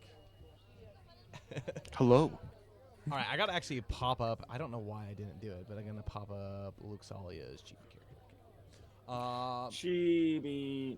Bring back the chibi merch. Do we run into Thordane? Is he at the ship? Thordain is at the ship, and so by the time you all make your way back there for the evening, you see that Zill is actually taking care of somebody who is sitting on what looks to be like kind of like one of the barrels on the bench. Is someone who's got kind of covered like with basically a cloak on their head, but you can see that there's quite a fair amount of people that are kind of on this deck going to and forth. Many people are just kind of like chatting, and at this point it's probably around 8:30, 9 at night, and so it's not too late into the evening by the time you all return. But upon your arrival, you are greeted by let me go ahead and pull up my my ship roster. You are greeted by Sariel, actually. So she is Sariel. she comes in to you and says, I take it that it was a eventful day. The captain has decided to go to bed early for the evening. Quite productive. Well, many of us have gone into the town and seen what we could do to be able to help out. And actually, Toli or Remy has made us an amazing meal for the evening. It should be set to start in about 15-20 minutes. Well, that sounds just delightful. What is Sariel? She's a High tower elf. high tower elf, yeah. Or wait, Sariel's she's a wood elf, right? Like Thordane, technically, right? I'm pretty sure. Because she's the lookout, right? Yes. Yeah, she's the lookout. So yeah, she's a wood elf. You're right. Okay. She's the quiet one. Yeah. Yep. Doesn't have a lot. Oh well, I mean that's great. Is everyone downstairs then? And Yuki looks over to Zill with whoever that is. Random kid. And who's that? Do we have a new person on board? Ooh, poor guy. He looks like he's been through the ringer, referring to his skin. Did nobody else met a Kalik, did they? Nope. Nobody Just has met a me? Kalik yet. And so you can see actually by you, Zill, there is Lyra. She is doing what she can to be able to like patch him up from just the general exterior. And you can tell that from a distance you can see that she is consulting both Akalik and Zill about something. You can't quite hear. But you can see that she's smiling. It doesn't seem like it's completely like a dour situation before you approach. And Sariel, she says, Zill came back not too soon before you, and she brought, he brought with him, I don't know, another crew member, a kid that he found injured. I'm not sure if we're, let's just say that Lyra's doing what she can to be able to help him in his wounds. He looks like he's been through it quite a bit. Oh, he is most certainly part of the crew now. Oh yes. Well, I mean, I Zill- think he's in good Zill hands. Says, Sariel doesn't do a great job of keeping a low key as she's saying it. Well, there you go. well, sorry. Are you going to join us for dinner down below? Yes, of course. We're docked, so the plan. I don't think I need to be working this evening. I don't think. No, I wasn't sure. Bree is quite the whip lasher, if you know what I mean. Yes. When there's a whip, there's a way. Yeah. Well, I'm glad that's the case. And Yuki, I don't know what looks all he's doing, but Yuki goes over to Zill and says, "Zill, how's it going? Seems like who's this?" This is my friend Kalik. Kalik, meet Yuki, one of the I don't even know how we refer to each We're other. members of an Party. exclusive club. One of my friends and adventuring compatriots. We collectively somewhat run this ship. This is Yuki. Yuki, meet Akalik. And Yuki smiles and gives a very kind and warm curtsy / bow and says, "Welcome to Alomnia's Breath, Akalik. Any friend of Zill's is a friend of mine." And he he looks up. Basically, he has this hood that's like covering most of his face, and he looks up, and like he definitely is a burn victim. Essentially, he's got a pretty messed up face, and you can tell that like his arms too, like it's probably throughout his entire body. And he looks up to you and he says, "Yes, I'm Akalik. It's nice to meet you. Maybe you haven't seen me, but I have seen you and the rest of your companions around here. Don't really know what I'm going to do, but as Zil had mentioned, We'll figure it out. yes, I'm a And new crew member, and mentioned something about some guy named Barnacle. Ah, yes. The Spider of the Masts, as they call him. You have a lot to learn. But Akalik, we've heard much about you. Zil has told us quite a bit. Well, in passing, at the very least. yes, he is responsible for the information and the direction that I disappeared to find. He is who I found when I disappeared, and he's helped me along the way. Also, Akalik, well, Yuki's charm is very real and very nice. Those swords are also wicked, and she knows how to use them. So just heads up. Don't worry, and gives him a pat on the shoulder. I won't use these on a fellow crew member. If anything, you should be happy I will be using them to protect you. But we are very much appreciative. I was with Zil when we had infiltrated Rolo's place, and that information came in quite the handy. So you're part of the crew, and you haven't found a job specifically yet. However, you've already done so much to help us. And she reaches into her pocket and hands him 20 EC. I know it's not enough for He immediately everything reaches that out you've and done. takes it, almost as if it's like a reflex. He immediately Oh. reaches out and takes it, and he Oh, hey hesitates as he now. grabs it and says, Calm down. This uh, isn't going anywhere. This is yours. And hands it to him. Zil just pass him back. I get it. he says, "My skills as an informant, I don't know how they're going to be really put to good use here, but unfortunately, quite recently I've lost use of my legs." And Lyra, she says, "Are you sure you don't feel any pain?" As she begins to kind of like tap his knees to see there's no reflex or anything.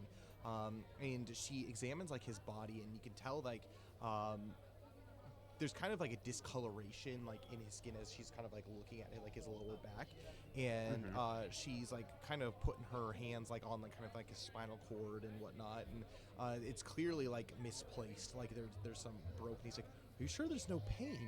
And in my study, I've never seen anybody recover so quick. And she looks to Yuzil and says, "What did you do?" Zil just kind of holds up a healing potion. Ah, that'll do it. That'll do it. That's the good stuff. She winks. She nods and she says, "Well, it might seem commonplace to be able to have such medication on yourselves. I know you throw yourselves in danger like it's nobody's business.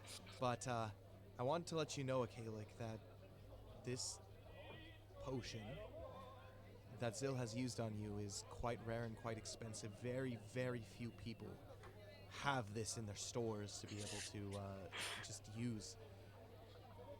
We're Let's try just not not going to to- talk about the 5 other ones. Yep. Yeah. Well, actually, speaking of which, and Yuki kind of pulls out of her stores, I did some restocking while we were in town, and she pulls out the 2 simple health potions and the what was it? The reliable, the one, or was it 2 vials of reliable health? Regardless, she adds the ones that weren't the improved one, and she gives them to Lyra and say, "Put these in the stores. I know we've gone through it here, and I know we're running short. These should at least tide over the rest of the crew Her while we're eyes gone." like widen at this, and she like looks back and forth like between the bottles, and you like, "Are you sure? These are quite valuable. If anything, just one vial of this is more than many of us crew members make in months of working." Oh, I mean, we needed to restock anyways, didn't we? And I came upon some luck. They had just restocked in town, and so the best for our crew, right? And gives her a smile and hands them over. Well, I went out shopping today, and if these are from the same seller, there must be something that you have that you're not telling us. I don't think that our pay is fair. If you're just easily willy-nilly able to throw money around like the way you are. She kinda, Well, like, I half-joking. haven't. To be fair, what we're doing while we're on the island, yes, it is our cause, but we're also throwing ourselves into the danger of the fray, and we accomplished quite the feat. Speaking of which, Zil, we need to go back to the Adventurers Guild and claim our reward. Oh yes, we do. More money. She kind of like rolls her eyes and she says, "I'm sorry, I'm not one to talk about the ways of our captain and first mates." And looks at Speaking which, I'm going to give him a talking to. I think he's been holding back on us. I think he has way more stored away than he thinks, and you guys deserve a raise. You have worked so hard. So I will talk to our captain. You guys deserve more pay. Raise the minimum wage on this ship. Zill is not weighing in on this at all. It's like, she smiles and says, "Well, let's just hope we don't run into any sea monsters soon." And like, as she does that, Akalik is just like, like looks and like turns, like, what?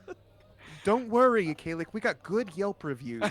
And Yuki turns to walk down the stairs to go eat.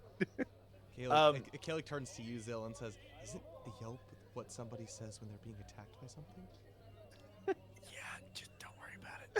Don't worry about it. We have fun on this ship. Ask about the pirate nights. Real good fun. Speaking of which, do we have peg legs? Maybe I can use 2 peg legs. Maybe. Barnacle Bill is the expert on peg legs. We'll introduce you soon. But yeah, we have met a sea monster. So that is a possibility. Lyra says, it's fine. It was only a legendary one that we probably chances are won't run into again. We were just very unlucky that day." Zill just holds his tongue, knowing we're probably gonna go seek this thing out. Look how dirty. And you are more than welcome, but we are in pursuit of danger. That is just kind of where our line of work takes us. If you want to change your mind, no harm. You can depart, and we will try to find you something in town, but we'd be more than happy to have you. I just want to make sure you know what you're walking into. My apologies if I failed to mention adequately mention the danger level. Make an influence skill check for me. Lord Zill, what are you doing? Dirty 16. Ooh! Well, Zill, it's better than dying in the streets. If I can die any kind of death, at least one that's exciting is perhaps one I might be remembered by. You will never lack for excitement on this ship. And he looks over to Lyra, and Lyra just nods. And we have wrestling matches, pirate nights. Those are the main 2, but we're open for ideas if you have one. And as that happens and Yuki is making her way down below deck, you pass Toli, who's bringing up some interesting kind of like folded up wooden contraption. And he's tugging it like up like kind of the steps from below deck. And he's like, "Oi, grubs on." And he goes ahead and he unfolds it at the top of the stairs, and you can tell that there's like wheels on it. It's a rudimentary wheelchair that he has made and invented himself with some of the stuff that he's done, and he's begun pushing it and wheeling it towards the direction. And he says, "There you go, Zill. Don't ask anything more of me. I'm hungry." And he turns around and he just leaves to go back below deck. Go get your food, Tully. You earned it. May I, Gaelic? He looks kind of like warily a little bit at it. So like essentially the way that like this wheelchair is set up is like the frames of it are made of kind of like a nice like wood that you can tell has been sanded down, not polished or anything, but and it's got what looks to be kind of some wheels that were like on the bottom of crates probably. Not like the like big wheels. This is one of those kind of like ones where someone has to push him in order to actually like do stuff. Okay. It's not like the big wheels where he can like do this with himself. And then the like the back and the seat are like a canvas that has been spread out that he can basically sit in. And so it's definitely could use some work still as far as maybe some more like self-reliance maneuverability, but it's still pretty Above game, Max, you need to teach a Kalik to do a pretty sweet impression of that old granny from SpongeBob. Did you say chocolates? He's got the skin and the wheelchair for it. That's so bad. Oh my goodness. Did you say chocolates? I remember just when they think you first need to invented teach him how to walk like Sebulba. I always hated them. It's good. Anyway, sorry, I just had to say that. That was the first image that came to mind. So at first it looks at the Caleb, it's like, may I? Then looks at Lyra. Have you released your patient? He doesn't seem like there's nothing that I can really do for him now, but perhaps this is comfortable enough to be able to help him. And as the two of you lift him up to place him into the chair, he sits down in it, and there's really like no like brace like underneath, and he sits in the canvas and he kind of starts to sag as it kind of like folds in on itself. And yeah, you can tell that this was just ramshackly slapped together by Tony. It's barely functional. And so you have to use your muscles to keep it open as you're pushing him with it. It's almost We will easier to probably work carry out the him. kinks. But it's a start. We can get you around easier. We can figure something else out for sure. He nods. I've got some ideas. I can maybe whip up a more sturdy frame. Maybe built a Refinium. No. A Refinium wheelchair? No. He nods. That's like end game where we're just like, we cannot spend our money fast enough. Yuki already can't spend her money fast enough. As you finish this conversation, you make your way downstairs. You pick him up and you carry him and down to the lower deck where the food hall. And there's a lot of noise coming from it.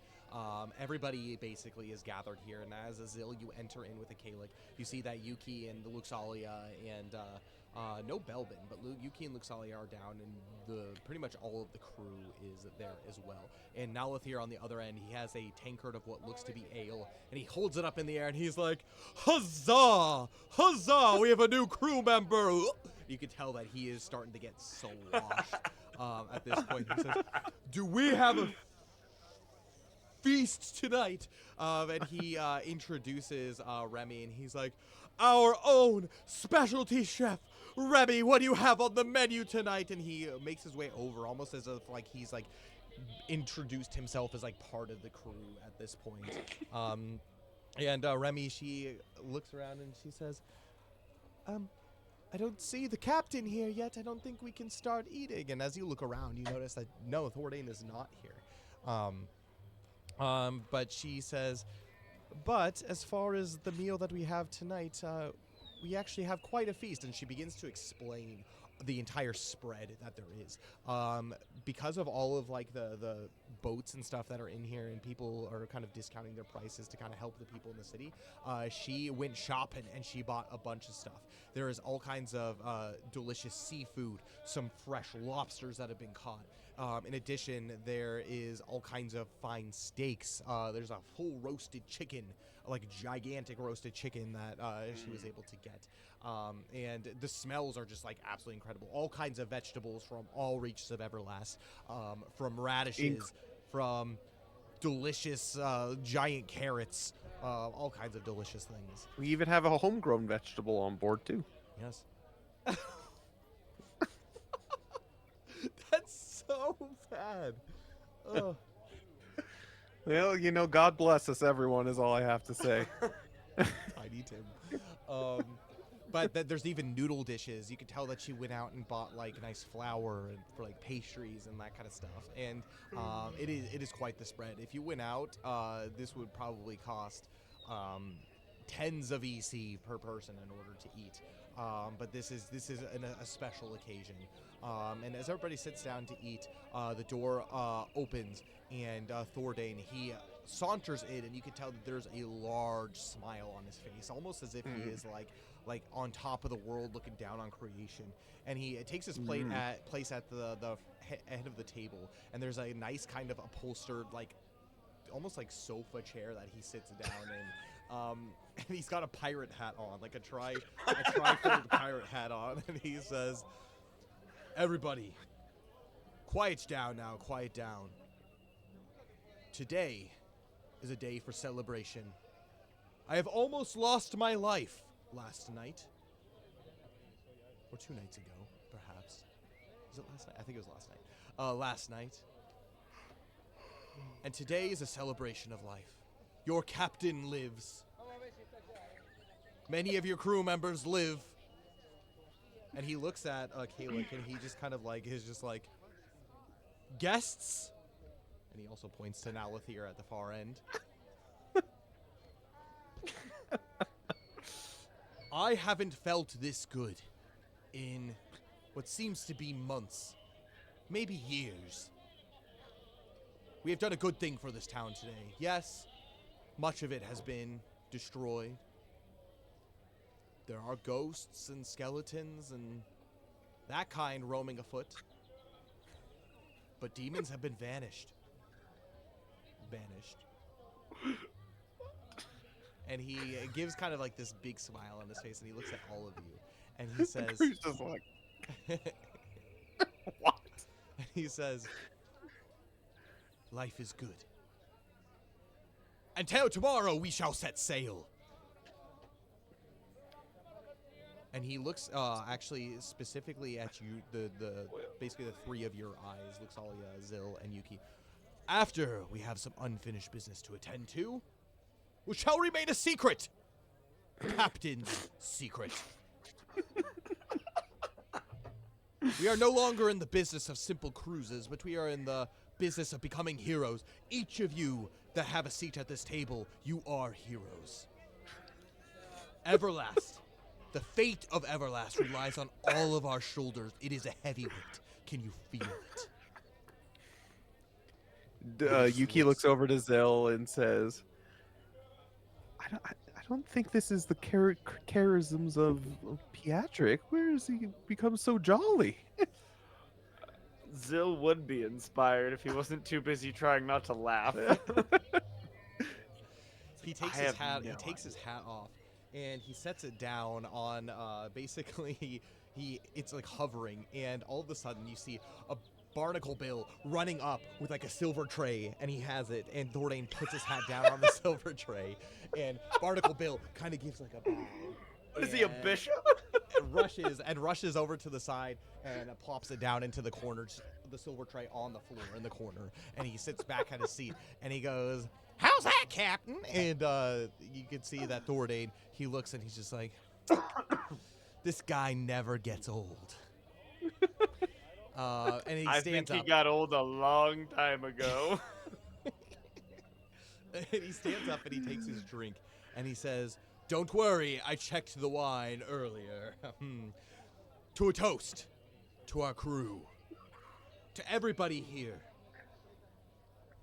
Good fortune, safety, friendship, and most importantly, to freedom." Ha ha! As he gives his best pirate impression, as he lifts his glass. Here? Here. No.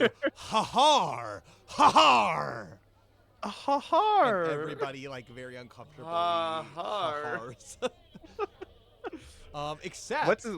Except for, what's his bucket? Balthazar. He goes, ha-har, the first mate. And Thordain looks over to Balthazar and, like, nods, and everybody takes a swig, and you sit down to eat. I'm gonna have you make the two of you make wisdom checks. Oh dear. Wisdom. Ooh.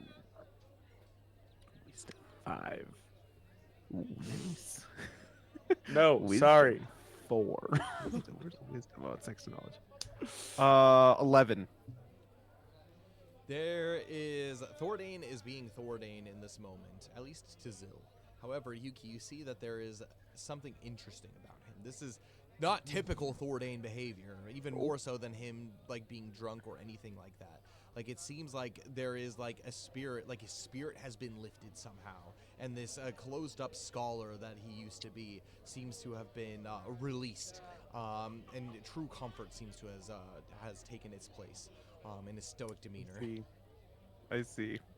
I mean, above game, I understand. He's free of the curse. He's free of the Calvin. He's not getting sweet nothings whispered into his ear every day. Well, Yuki's very happy for him. She doesn't understand why, but she is like, "Wow, He's turned over a new leaf. He's a good Thordane, yeah." And Yuki also performs during the night as revelry's happening, and hopefully helps spirits get high. And she reflects on the journey at hand through song and dance. During the song, Zill's like, "Okay, who's up for it? Arm wrestling tournament." And Bree, she takes and like moves aside, and she's like, "I'm up." And she puts her arm down, and as she does, it slams the table, and just everything shakes on it. A couple of drinks spill, and you can see like one falls over on Finn's lap, and he's just like, "I just got these cleaned," as he stands up, and like his white like military pants are just have this red wine stain all over it.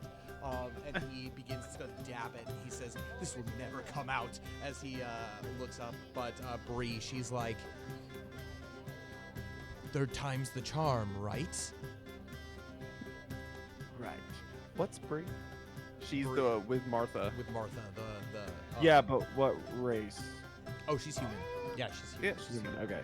I'm like, there's two or three I forgot to write down. So Yeah, she's the quartermaster. bring it, Bree. As the two of you go at it, there's lots of cheers from either way, and Barnacle Bill's like, "I'm next, I'm next." You can see that like the Sariel's kind of off in the corner, like doing her thing. You see Toli, he's just like he's eaten both of like the legs off of the chicken. He's now like has like a fist full of like steak that he's just like gnawing on. Like this guy has no eloquence whatsoever. He's burping and using his beard to like wipe his face. You can see that Nalathir, he's basically like cheering on the competition. Like still like he's quite drunk, but he's still in kind of like his eloquent, fancy, fashion fey way. He's like, "Oh yes, good show, dinner and a show," and he continues to drink his ale. And, I got my eye on you, dude. and yeah, there's just a lot that's going on here, and everybody seems to be enjoying themselves. But as you go down to you begin to strain your muscles as it begins, I'm gonna have you make a physical skill check for me. You got this. I believe in you, Zill. Don't lose. 10. And that's an 8. You immediately whack her hand down onto the table, and so much so where like more things fall off the table at this point, and she just like looks at you, and her cheeks get like a deep red, and she just says, "Again," and she pulls. You her, know what they say? 4th time's the charm. And you can tell there's anger welling up inside of her. And with her other hand, she's gripping the hilt of her whip. She's just like, "Again," as you do it. Go ahead and make another physical skill check. Oh gosh. 13. Oh. She tries a little bit harder this time, and you feel like, oh yeah, like she's definitely gone up. gone up a skill level, but then all of a sudden, And I'm boom, just like, yeah, no, boom. Just screwing with her. and she just like, she looks to you and she says, "Get me an ale." And she moves her way through the crowd. She goes over to Me too, please. She gets over and she looks and she says, "Get it yourself." As she takes her tankard and fills it in the keg. And then Buffalo Bill, he jumps, Barnacle Bill, he jumps in front and he's just like, "My turn." Watch, I'm gonna lose to Barnacle Bell. No, you can't. Make a physical skill check. It's going to be at -2. For Barnacle Bill. No, for you. For -2? Yep, -2. Why? Why am I getting -2? Alright, what's your result? So add my physical, then -2? Yep, physical, then -2. Okay, 13. That's a natural 1. Oh, thank goodness. Barnacle Bill goes up and he's just like, "I'll watch this." As he looks to a Calyx face and he says, "You're gonna be in my charge now." And he looks deep into the eyes of Zill and he says, "Don't go easy on me." And you just boom. And I won't. You hear a large pop as his entire arm dislocates and like falls out of his socket. And he just looks down and he says, "Well played." As he steps back up. And, he's And I like, just kind of stand up, whack his arm back into it, like reload it. "Ouch now." "Gentle." "I gotta use this tomorrow." That's why I fixed it. Oh my gosh. And after that, Zill looks around for any more challengers. Make a wisdom Yuki. skill check. Yuki wants to challenge eventually. Wisdom 14.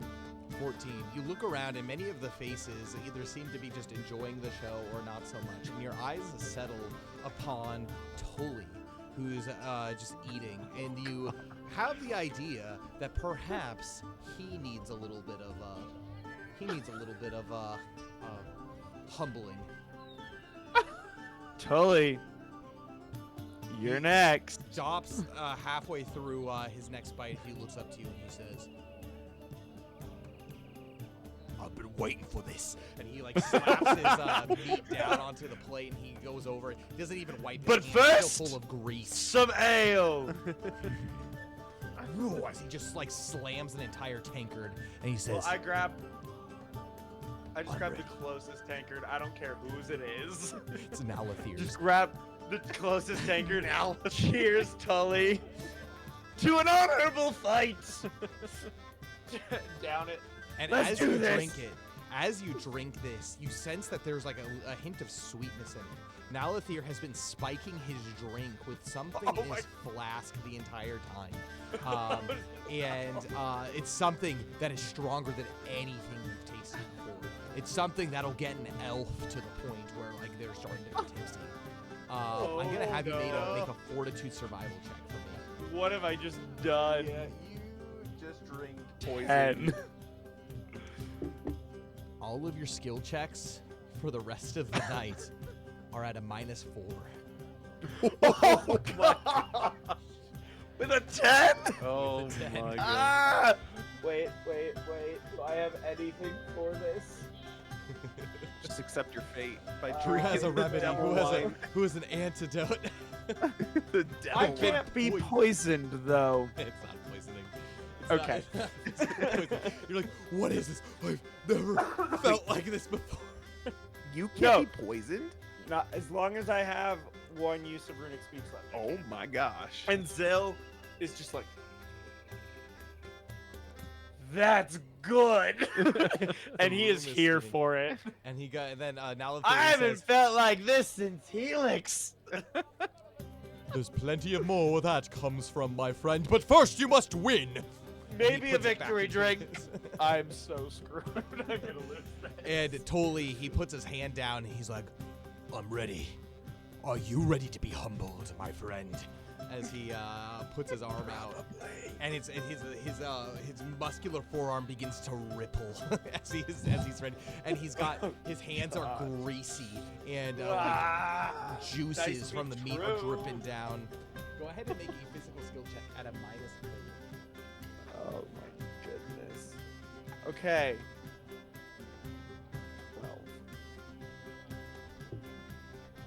18. Oh, God. You still would have lost even if you didn't have to buy a score. What No, was it would have been What a was your dirty result? 16. You got That's dirty 12. 16. 12. No, it Well, would've no, because my physical's +4, so I'm just rolling the dice at Yeah, this yeah. point. So 12. And so Yeah. as you grip your hand, there's a little bit of give and take back and forth. It's not like the immediate domination that you were given to the others. You could tell he's like, and then all of a sudden you feel like as if you're losing your grip on his greasy hand, and so you go to adjust your hand, and it's that bit of kind of a little bit of like not as much restraint there that immediately he slams your hand down and he stands up, fists in the air, and he goes, "Yes, it is me, Tully,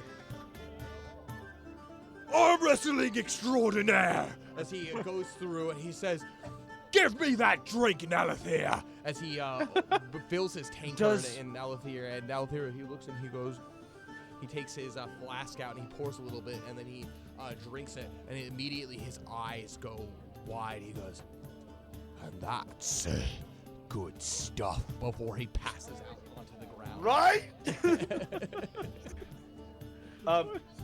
Phil just looks around. Is everyone enjoying the show?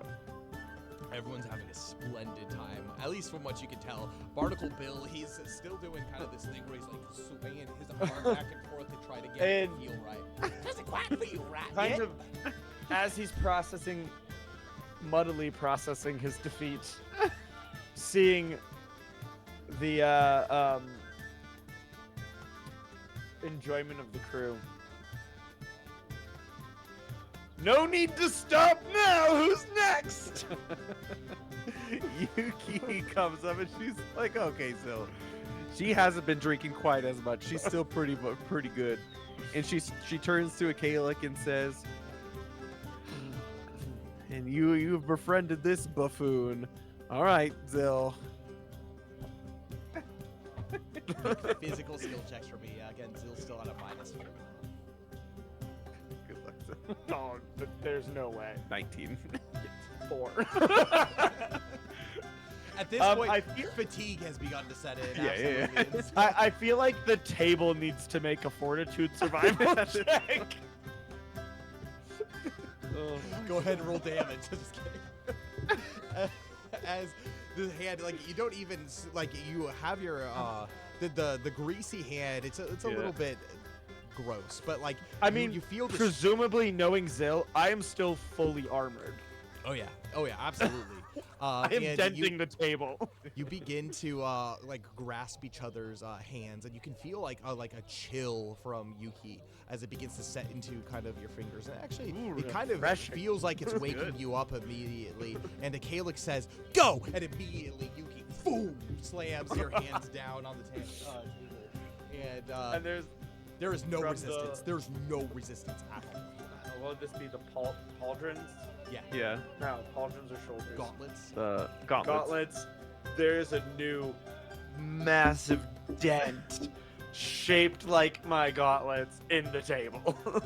And Yuki kind of just like looks and says, "Oh, well, maybe you're just tired. I guess. I don't know." I don't know what you're talking about. You hear from the corner Oh. after continuing to drink ale after repouring her tankard. You see Bree saying, "I'm not paying for it's coming out of your paycheck, Zill." Oh. And she's like begun to drink heavily. She's on her third tankard since her loss. Bree, I don't get a paycheck. She begins just weeping in the corner. Yeah. Yuki goes over and consoles Bree a little bit, and she whispers in her ear, "I don't know if you're feeling up to it, but now might be your time to shine." Oh no.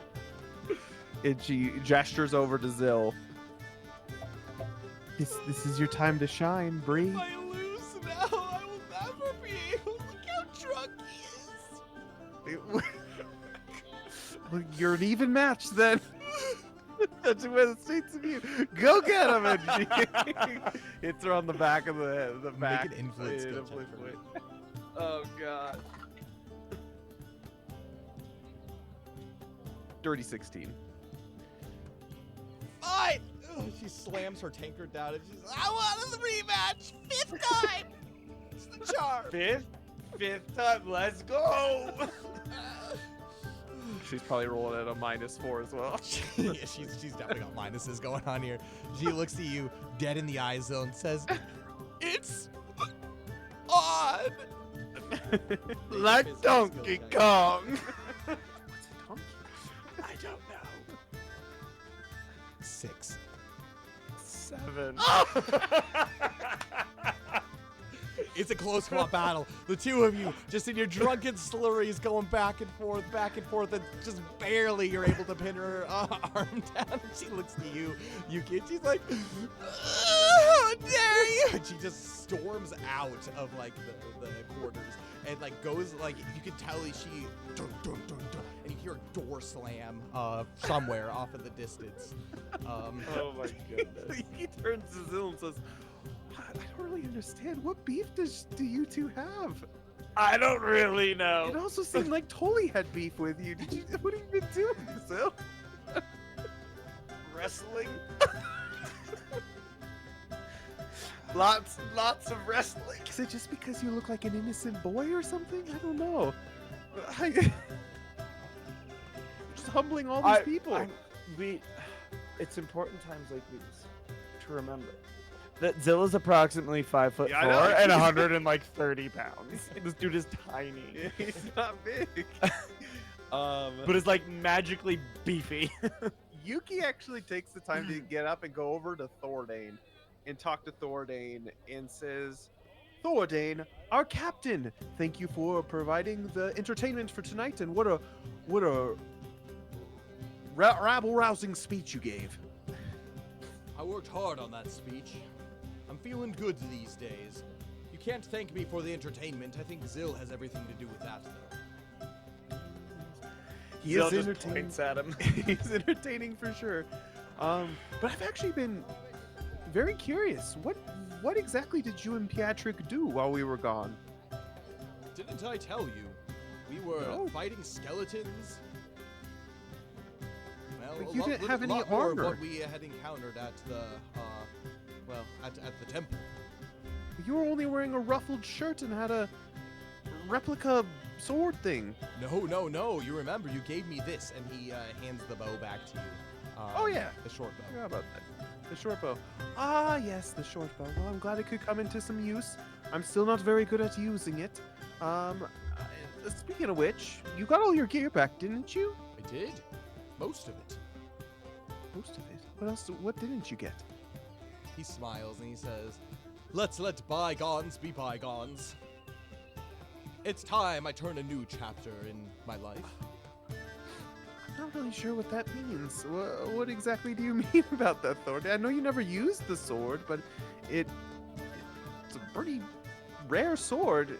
You just gonna let Belbin take it? He thinks he ponders it for a second. I'm gonna have you make a focus skill check for me. 14. He's deeply wrestling with something. It doesn't show it on his face, but you can see it in his eyes that like there's like a conflict, like a fierce battle that's going on like inside.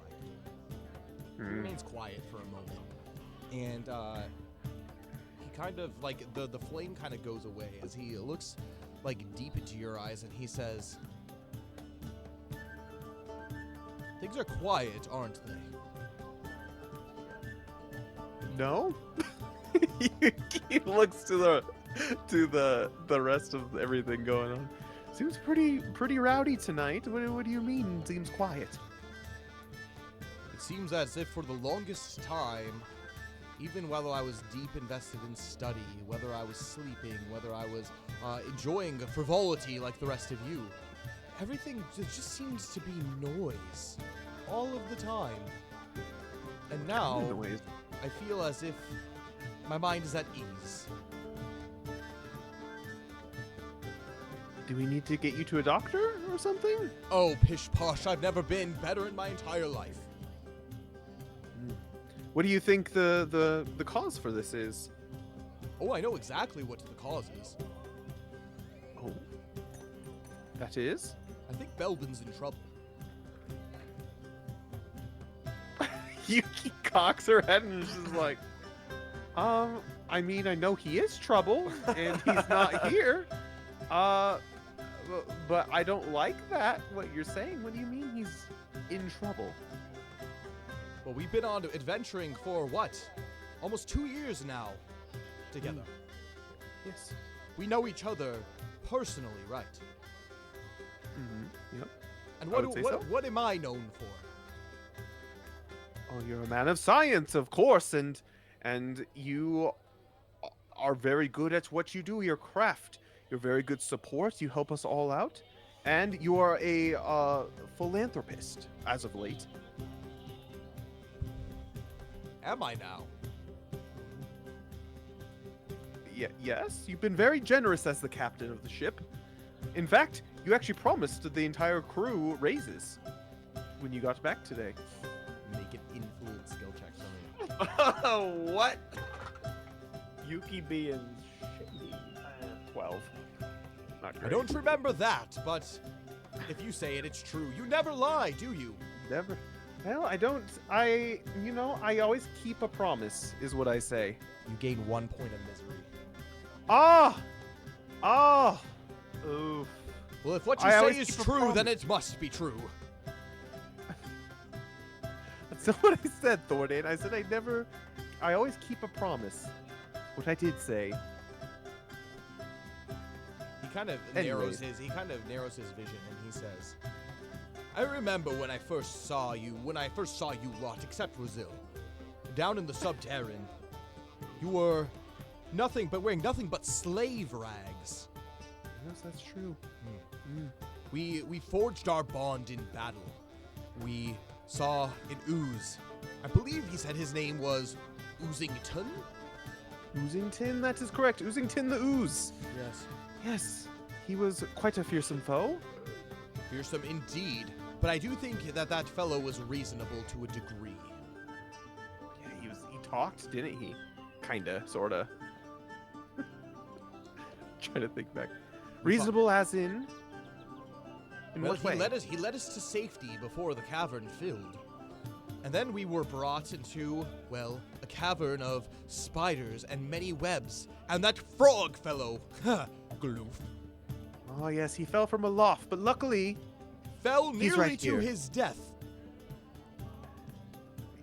many a time. Not which just would only once. come into fruition later, and now he is our backpack. When If you it put wasn't clear enough, Yeah. we made a frog into a backpack. when you put it that way, it doesn't sound as glorious. He was a good friend, and now that I think about it, we have been using him quite a bit. We owe you a lot, Gloof, and pats the backpack on the head. There's a tiny little twitch on the back. Oh. And Thordane, he says, yes. From what I can remember, that was the last moment that I experienced a peace like this, a peace that I feel in my heart. The last thing I remember was a gloof falling from aloft. And then, the noise. Yes. The noise clouded my vision. And for the first time in what seems like forever, I can think straight. Do you know what it is like, Yuki, to have a conscience, to have something talking to you all the time, even while you're sleeping? I think everyone has a conscience to a certain extent. I know mine recently has been trying to get me to be a little bit more pious with myself. It's making me think of things I haven't necessarily thought before. And then I sit and think some more. But no, not quite like how you explain it. He scratches his chin and he says, on the contrary, I think the same thing. I have never yet thought before to kill and gut my enemies. I have never yet thought before, at least until that moment, that I crave the death of those who do me wrong. I have never thought before that it was a problem to give away gold. That's why I am curious on why you think I am a philanthropist. I find it very difficult to part with the treasures that I have. That is, up until today. What do you think that is? Or do you know what that is? What do you know about cursed items? Well, I mean, we got the scythe from Burbledow, and we were warned that if we had touched it, then we could have been cursed directly. And I think we disposed of it properly. Other than that, not much. He pulls you in close and he says, Yuki, I think I was under a curse. And Yuki kind of turns her head a little bit. How do you mean? What did you have that cursed you? I was curious. All I remember was we were infiltrating some kind of tomb while we were down below. A tomb of an ancient elven warrior from the Second Age named Calvinish. Oh, yes. You got quite a... That's where you got the Gladys. The Gladys? Yes. The Gladys is a special weapon, something that I feel like with my skills I haven't really been able to use quite right. But ever since then, I have heard a voice that claims to be Calvinish. She's an angry one at that. If you remember, we fought her spirit. And I think upon the defeating of the spirit, she retracted into the next closest thing that was to her, and I think that was the sword. I don't think she's a demon, but I do think she is a spirit in agony that has not yet been able to quite move on. Every time that I grasped the hilt of that sword, I felt more and more connected to her, almost as if we were becoming one.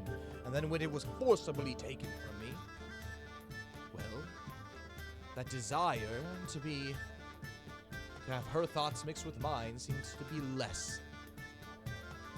And what were those thoughts in particular? Violence. I've become a changed changed elf since my very young days. I was always curious for adventure. I was not necessarily boisterous, but I found joy in the company of others. Most recently, I found less so. My solace in solitude has really been what has kept me comfort. Of course, I appreciate all of the memories and all the works that we've had together, but the more evil we've experienced, the more I feel I have retreated into myself. If that makes sense to you. And the more I've sought comfort and solace in the voice of Calvinish. Well, why didn't you, when you realized that she was making you do things that were against your nature, why didn't you just get rid of the sword? I was unable to. Why didn't you just... Unable to? What do you mean? I don't know how to quite explain it. But almost as if getting rid of the Gladys was against my own free will. If that makes sense. We were connected. Almost as if I had discarded the Gladys, I would discard part of myself. I didn't really think about it at the time. And I hadn't really done much. I feel like I had enough will within me to be able to keep from doing many of the terrible things she told me to do. But I feel free from the burden that it is. Unfortunately, a burden that I hope Melvin does not have to keep bearing. Now I kind of understand what you mean by the fact that he's in danger. He's already a lost soul of sorts. And speaking of which, where is he? Did he not come back with you? No. We all met at the temple. He was asked to go into the temple by Jack, and we all went our separate ways. So he never came back with you? He looks around. Do you see him? I don't, but... I mean, at the very least, he's at the temple with Jack, supposedly, but I think you need to tell someone, Thordane. You can't keep these thoughts to yourself, especially if you have this weapon is so dangerous. You say it's not a demon. I mean, I pity Calvinish. If that is the case, that she has retreated inside the sword. If anything, I want her to have the rest she deserves after being alive and a cursed weapon for so long. He takes a swig of This his is, drink. and she furrows her brow, and she's just like, I don't even know how to deal with this. Maybe Luxali has an answer. And she's just like running through her mind, like what to even do about a situation like this. He takes a swig of his drink and he says, "Yes. It was a shattered mind that Calvinish had. Great warrior in life. She had many hang-ups, though. She's very attached to the things of this world, you see. All of the treasure that we had taken from her tomb, it seems to have left me one way or another, but never by my personal intent. Almost as if every now and then some supernatural cause would come over me, and I would get rid of these treasures that were hers, but every time I always got a verbal lashing, and a spiritual lashing at that as well. And that did not bring me any comfort. Do you think by giving away her treasure, you cursed yourself even more? You seem fine right now. Or do you think it's just her anger of the fact that it was her treasure? As I told you, she had hang-ups. Well, at the very least, hopefully, whatever does happen to Calvinish, I pray that she does find that peace in next life, and that she can no longer be a cursed sword for the rest of eternity. I wonder if maybe tomorrow we go check on Belbin and maybe kind of give him a little bit of an intervention, as well as make maybe potentially Jack and Father Godfrey aware of the situation, so we can free him from this horrible cursed weapon. Now that, my friend, is an astute observation. And with that, we will end our session for tonight. All right. Dang. Finally got the Calvinish out. Nice. Thoughts on today's session? We're going to go ahead and start with you, Max, then jump with Dane, and then we'll give my thoughts, and then we will close down for today. Not a ton, because I was mostly a color commentator during the shopping, but that's okay. Still happy to be here. One big thought I had while Dane was buying the Guardian Historia and asked the question of like, but can they read? Yeah. And I'm like, how the heck does Zill know how to read and write 4 languages? He has been blessed. He's had to take care of orphans for a long time, and that requires bank notary. I'm just like, never really occurred to me. It's like, okay, speaking maybe, but how does he know how to write at all? Let alone 3 additional. Okay, the Void's a special one, but still 2 additional languages. It's impressive. What? So I gotta think how that happened. You speak more languages than Yuki does. True. It was fun to introduce a Kalik to the ship. Little interesting, but not exactly surprising of the crew's hesitation towards him. Especially where like Lyra's like, what's he gonna do? Do something. Tully's chair was so delightful. That was a fun surprise. So big fan of that. And it's always fun to put on a show on the boat. It's always fun. So I don't really have a ton of thoughts other than that was just a hoot and a half, as it always is. So yeah, I don't have a ton of thoughts. Nightzil was kind of on the quieter end in the grand scheme of things, even though he had his moment to shine with the arm wrestling. And really enjoyed that unexpected drink. Right up Zill's alley. Sometimes you just gotta get the elven liquor in order to really loosen up. It's good. It's peaceful. It's good. Dane, your thoughts? Yeah, it was a good session. I mean, obviously we got the shopping stuff out of the way. I'm excited for Cole to learn a bunch of new arts. I'm assuming those will take time where he's going to have to actually sit down and learn them. Question to you about the staff that I got. Mhm. So am I also going to have to sit down and learn about the staff in order to find out about the staff? Yeah, or basically just like give it to someone who has the ability to determine. It's similar to what Zill did, where he sought someone out to like that the has plate like armor. the skill and know withal to be able to figure out like whatever enchantment it is. It's not going to Or be quite stop. as difficult as what Zill had to do, because his was like a magical enchantment that was like on like the armor itself. I'm gonna tell you though, like Zill's freaking decked out. He's got like legendary chest plate, legendary axe, Damascus hand axes. You've been working hard, buddy. Oh yes, his next goal is a Damascus helm. You mean Damascus broadsword? No, I promised you a Refinium one, didn't I? Oh yeah, that's right. I'll trade you the Damascus and a Refinium ingot. Great. Yeah. Yeah, but I would love a Damascus helm, because I kind of forgot that I had one, Mm-hmm. which is great. That it adds to my DV, but B, that I can upgrade it. I've kind of forgot about that. Pretty good. That's pretty nice. But yeah, I mean it's nice. I always enjoy the shopping. Yeah, I mean, I like doing it. Again, Yuki spends her money, but she tries to do it to like for the good of everyone else. You know what I mean?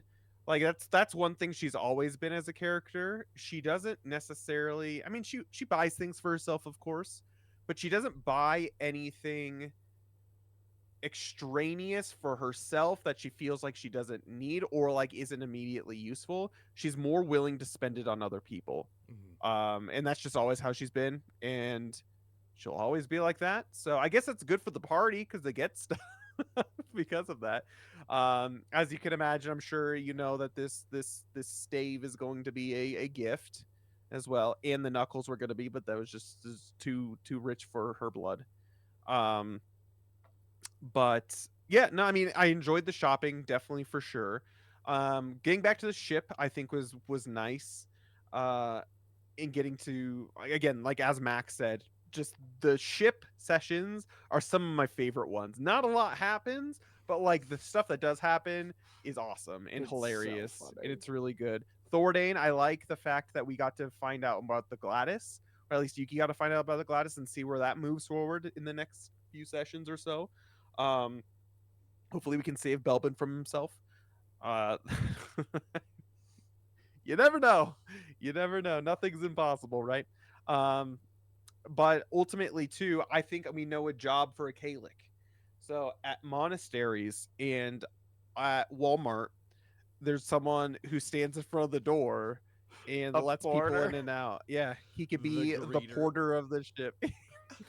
We could give him a fancy vest, and he can say, "Welcome to the Alomnia's Breath."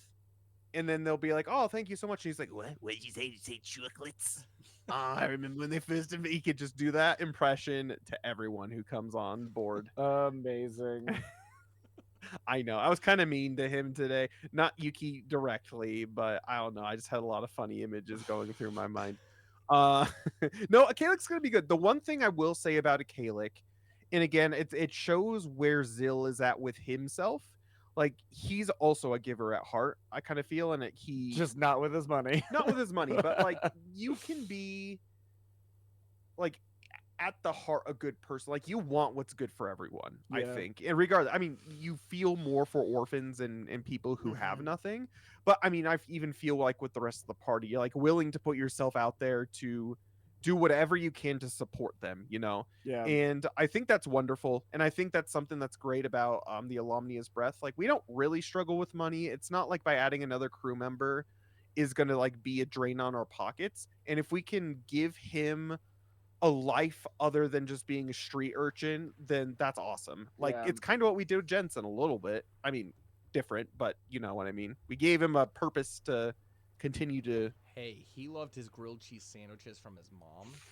She has given him, well, this job has made him an adult in her eyes. It's great. It's awesome. Jensen's cool. We'll have to go back to Helix at some point, Yeah. stop by and be like, "Hey, Jensen, here's a Kalik. Teach him how to be a greeter."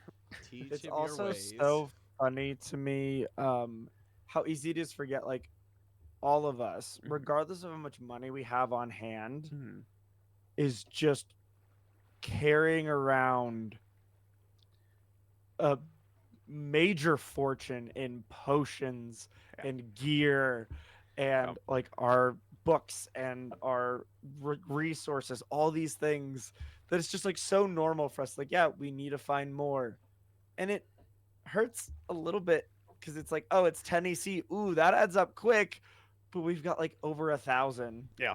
Yep.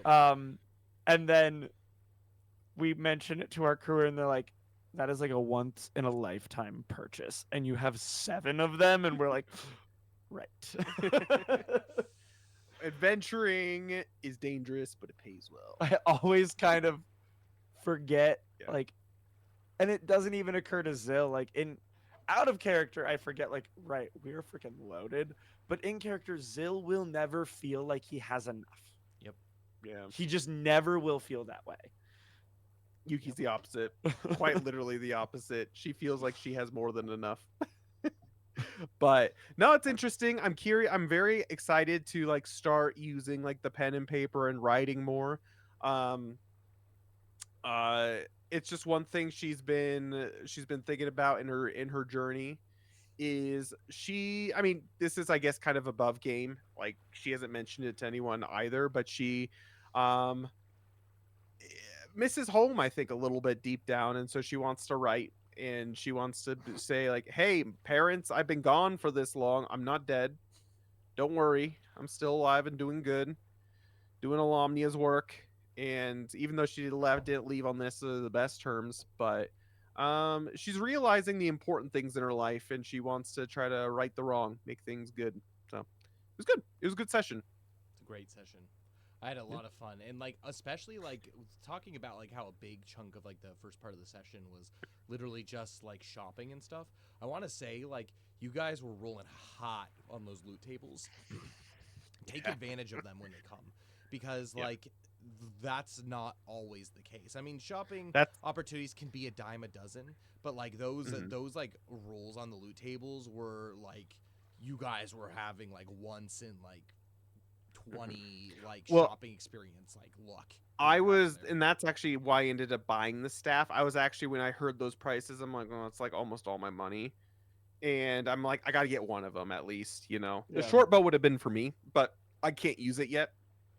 At that level, I was looking more for like a +1 short bow, just to start using that a little bit more. But I'm just like, you know what? It looks all you actually can use this right now, so it makes more sense because she's just got a like a not even a +1, just a basic one, right? I think so. Well, she also yeah. has a silverwood one, but she's not proficient enough to be able to use the silverwood. Okay, well, she can use the bamboo for now Mhm. until she uses, and it's also probably a different element too. Right, You know what I right. mean?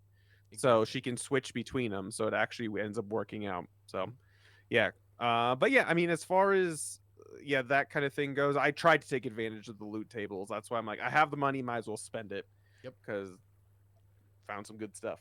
Yeah, and it's unfortunate when like the loot tables like show up with something that's like super good, like a legendary, and like now you can't afford it. So it's like it happened like pretty decent timing when like you got paid and like all this kind of Yeah. stuff.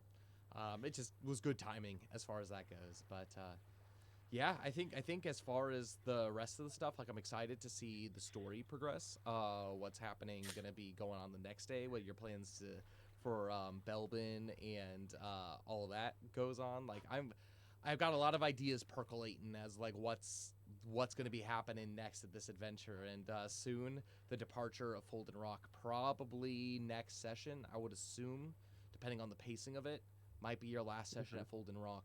So Yep. Can we please rest before we leave? Well, yeah, I I would think say we tonight already is get that it rest. automatically, right? Yeah, Oh, tonight is that okay, rest cool. for you. So So you can should we go just ahead and reset everything? reset everything? 100%. Oh, I already thank did. goodness. I did before the session started. I'm trying to think anything else. I was Nothing from my end. hurting, Dane, do you man. have anything? Yeah, just a couple announcements. So, on Sunday, our next stream, it's gonna be Coal Forge Great Axe. The M is silent. What are you guys playing? Do you know? So we were talking about this the other day. We are gonna stick with another stream of Pokemon Unite, Cool. so just shenaniganry, which should be interesting because the last time both of us played that game was the last Coal Forge Great Axe stream. Nice. So, it's gonna be rough, but that's our brand. And then we were talking that we're hoping for the next stream, which we're actually gonna be streaming regularly, so we're doing second and fourth Sunday evenings. So be aware, we're back kind of for the foreseeable future. I mean, there's going to be minor hiccups as our schedule, because we both have crazy lives and crazy schedules. So we're going to be as consistent as we're able. What time? Mountain Standard Time. 7 o'clock Mountain Standard Time. So 9 Eastern, 6 Pacific, no clue JST. But we're hoping for the next one, so in about 2 weeks, to take on It Takes Two. Oh, I've heard lots of things about that. Yep. I've played a little bit of it with a different friend, had a great time. Super wholesome story about, I mean, I'll just kind of spoil the opening cinematic, because it's the opening cinematic is not much of a spoiler. Marriage is on the rocks. They're getting a divorce. Kid overhears this, wishes like help them fix it, and somehow through her wish, her parents inhabit little dolls she made of them. And so each level first is like it's trying to get back to the kid because they're worried about the kid, and all the marital issues kind of start coming out, and the book of love is personified, and it's ridiculous and absurd. Is that made by the same people who did Little Nightmares? I have no idea. Okay. But I think I know about that game. Yeah. One really fun thing that we found out, two fun things. A, only one of us needs to buy it. So that's nice. But the biggest fun thing we want to do it for stream is even online, both of us are looking at a split screen. So regardless of changing any of our setup, you guys get to see my screen. Because Cole gets to see my screen. Cool. So that's one of the biggest reasons why we picked it. Just because that's the problem that we still don't have an answer for, of how do you see both of us, which isn't necessary. We're going to stream without solving that problem, and hopefully we can solve it along the way. But this game solves it, at least for the interim, until we finish it. So really looking forward to that game. The game mechanics change a little bit every level. So like each character has different powers and they have to work together. So it's like just the first level. This is a preview. The husband gets nails like that he can throw and they stick into the wall, and the wife gets a hammer that she can smash things but also swing. She can swing through from the nails the husband throws. So like you have to make a path. So it's like super cooperative. You have to work together. Yeah, that sounds like a lot of fun. It's really cool. Yeah, and I mean, Kyle and I started Twin Blades of Eorzea this past week, so that's also going to be every second and fourth week. So our second and fourth weeks are going to be hot. Yeah, they're going to be good stuff. Also, Cole and I had a very interesting realization this month, because the first day of the month was a Wednesday, Thursday, or Friday. Yep. Yeah. First and third Tuesdays and second and fourth Fridays are the same so week. we have AME and Everlast the same weeks. Yeah, it sometimes happens like that. That's for sure. So yeah, some weeks are gonna be busier than others, but aside from that, so we got that on Sunday. So on the weeks that Max and Cole aren't streaming, Kyle will still be streaming. So don't worry about that. We're still gonna have every Sunday there's gonna be a stream. But then Kyle, you're starting a new game on Tuesday or Wednesday your time, right? I am. I'm starting Final Fantasy VII Crisis Core, and so it is the prequel to the Final Fantasy VII Remastered, which I had just beat before the break. And then that was my last stream before the break, actually. And then once we do that, we're gonna do the DLC for which is basically the events that happen in like the later half of the Final Fantasy remake.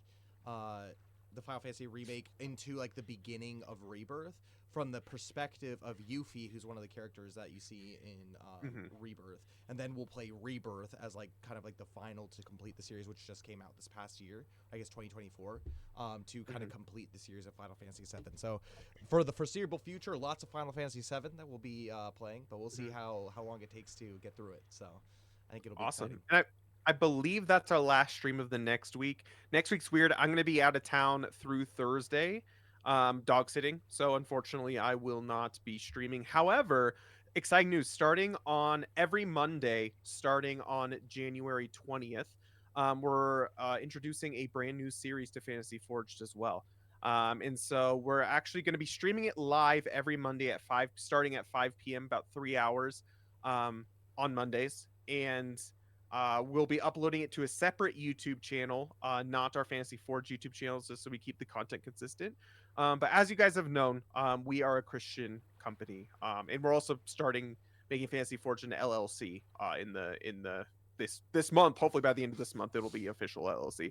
That way we can get things really get going, which is going to be really nice. But we have our Christian identity is the center focal point of what we do here at Fantasy Forge Studios, and especially in a world of entertainment studios where it's the antithesis of that. We really feel like we need to be more better disciples of Christ just in the world, and bringing people closer to Christ.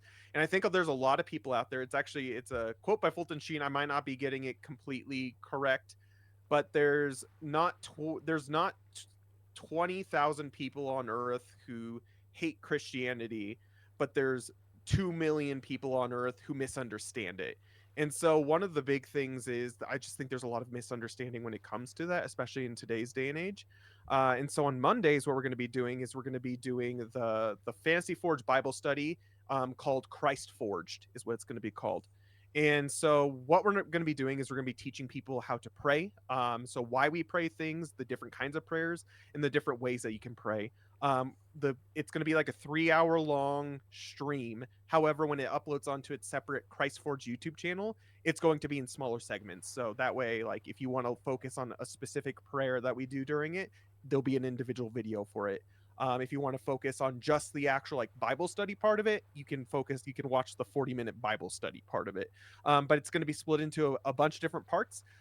It's intended for both absolute beginners who have never done Bible study before, all the way through advanced people who are constantly doing Bible studies. You should get something out of it. And again, it's going to be every month is going to be different like topics and different lessons. So starting in the month of January through February, we're really going to be talking about Mary in the Catholic Church. And so we're going to be starting off the first 4 sessions. We start off with doing the rosary, and every week we'll be doing a different set of mysteries. But the actual focus of the Bible study part is going to be on the rosary and the specific Bible passages, and kind of diving into those and learning a lot more about Mary, the Mother of God, right? And so I think there's a lot of misunderstandings, not only about Mary, but about the saints in the Catholic Church. And so it should be a really good opportunity for us to learn about the saints and their lives, and diving into it. Not every month is going to be like specifically on a saint. There might be some other ones, but like in November, for example, we're going to be diving into a lot of like the holy souls in purgatory. So we're going to be talking a lot about like purgatory, and talking about the book of Revelation, that kind of thing. That's just kind of looking forward, but it's intended to be not an arduous experience for everyone there. Like I'm not requiring anyone to read anything before the actual stream itself. But it should be a good opportunity for you to learn something that maybe you haven't actually necessarily learned about, or you never knew. So look forward to that. Again, even if you're not Christian, it's a good way for you to learn about Christianity, and it's going to be kind of given to you in a way, so hopefully it's a little bit more understanding, as opposed to like this is just biblical doctrine that I just can't comprehend. So we're going to be making it very, very accessible to everyone. So that's coming in the future. We have some more series hopefully coming out in the future as well. Those are still kind of on the rocks a little bit, and we will officially post a what are they called, a year update in a year of like plans to come throughout the year. But aside from that, we have a couple things. So we have the Everlast card game, the trading card game, which is coming out in March on Kickstarter. Whoop. So get excited for that. We're going to be doing a lot of events and stuff leading up to it. Max, I need to talk to you a little bit, but I'm thinking like late February into March, Makes sense. doing some events at local card shops, and getting some learn how to play. I know Kyle's currently working on how to play videos of the card game, and so we'll be releasing those on the website as well as our YouTube channel when those do officially come out. And again, it's short form content that you can learn to play the game. and print and play as well. So if you're curious about the game and you want to like play it before the game actually comes out, we're going to be having print and play available sets that you can like print off and cut out and play with your friends before the actual set itself comes out. So look forward to that. Again, if you guys want to be able to support the artwork, we have a couple ways to do that. We have Fragrances of the Realm and Coffee of the Realm. All proceeds go towards the creation of the artwork of Everlast. And again, uh, uh, the goal of getting the artwork done early, I mean, it's great because it's allowed us to come out with the trading card game first and allow you to get guys to get to know the characters and know the world of Everlast before the tabletop RPG comes out. But also, we didn't want you guys waiting on all the art of Everlast, which takes time to do while we're trying to do a Kickstarter for the actual tabletop RPG. So we're getting this all done ahead of time, so that way, by the time the actual tabletop RPG comes out, we can put it up on Kickstarter and hopefully get it out as soon as possible. So we have those. Those are good ways to support us. We did do a Dice Snacky giveaway on Thursday. So those of you who don't know what Dice Snacky is, it's a Japanese sweets and luxury treats company based in Tokyo, Japan, and free international shipping. And they offer amazing, wonderful snacks that are Japanese based. So it's not just your normal Pocky and Kit Kats, though there are included, but it's actually Japanese snacks that Japanese people eat. And yeah, they're awesome. They're really cool. If you do decide to buy from them, make sure to mention there's like at checkout a little box where you can mention, hey, Forge sent me, or I'm from Fantasy Forged. And also feel free to give your Twitch username because we do hit referral limits, and when we hit those referral limits, they actually give out a box for free on the channel, which is really, really cool. So we just gave one out on Thursday. It went to an amazing community member, that Tubby Australian. And yeah, so if we want to give more of these out more often, then consider checking them out. And again, it supports a small family business, but it also supports Fantasy Forge Studios as well. Aside from that, I can't think of anything else, Kyle. Just That was a quick lot. with the excitement of the Everlast trading card game coming out, we have a quick little ad to be able to share for that. So if you will turn your attention to our ad.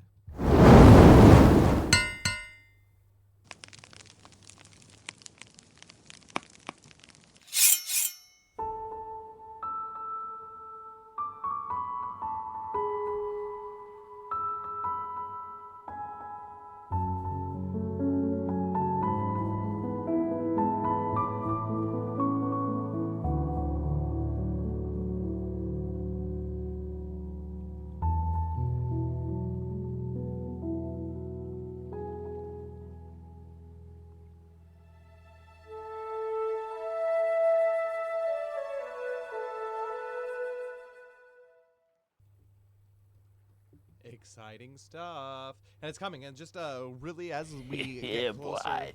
as we get closer to the release of the official Everlast trading card game coming out, I'll start revealing some cards and stuff that are in these two sets. So they're two separate sets. They're Heroes of the West, which are the good faction of people in the region of New Aldrulican in the Kingdom of Helix, and then the Raising of Helix, which are all the evil creatures that are involved in that and the taking down. But really quickly, what the back of our cards look like. Pretty cool, very exciting. And we'll start with the Raising of Helix cards. So these are the evil cards. So these are light cards that will be coming. You have the Fairy Drakling and the Fairy Dragon, which are a couple of the cards that are in the light set, or a light element that's there. And for the Frost element, we have two of the main characters that you may see in the tabletop RPG, which is Princess Irea of Helix and Victor, the Shield of Irea. So basically her royal guard that are there. And so, yeah, it's very exciting seeing how like amazing the art turned out for them, but also just you get to play some of your favorite NPCs in card form. So it's really cool. So just wanted to show that. And yeah, is there anything else? I don't think so. You went over everything. Why don't we go ahead and just close in prayer then? How does that sound? Good? All right. In the name of the Father, and the Son, and the Holy Spirit. Amen. O Jesus, my Savior and Redeemer, Son of the living God, behold, we kneel before you and offer you our reparation. We would make amends for all the blasphemies uttered against your holy name, for all the injuries done to you in the Blessed Sacrament, for all the irreverence shown towards your Immaculate Virgin Mother, for all the slanders spoken against your spouse, the Holy Catholic Church. O Jesus, who has said, "If you ask the Father anything in my name, he will give it to you." We pray and beseech you for all our brethren who are in danger of sin. Shield them from every temptation to fall away from the true faith. Save those who are even now standing on the brink of the abyss. To all of them, give light and knowledge of the truth, courage and strength for the conflict with evil, perseverance in faith and active charity. For this do we pray, most merciful Jesus, in your name unto God the Father, with whom you live and reign in the unity of the Holy Spirit, world without end. Amen. In the name of the Father, the Son, and the Holy Spirit. Amen. God bless you all. Thank you so much. I will see you guys on Wednesday, but Cole and Max will see you on Sunday. You guys have an amazing one. I'll be praying for you. Pray for me. Pray for each other. God bless you all. Bye. May Alomnia guide you.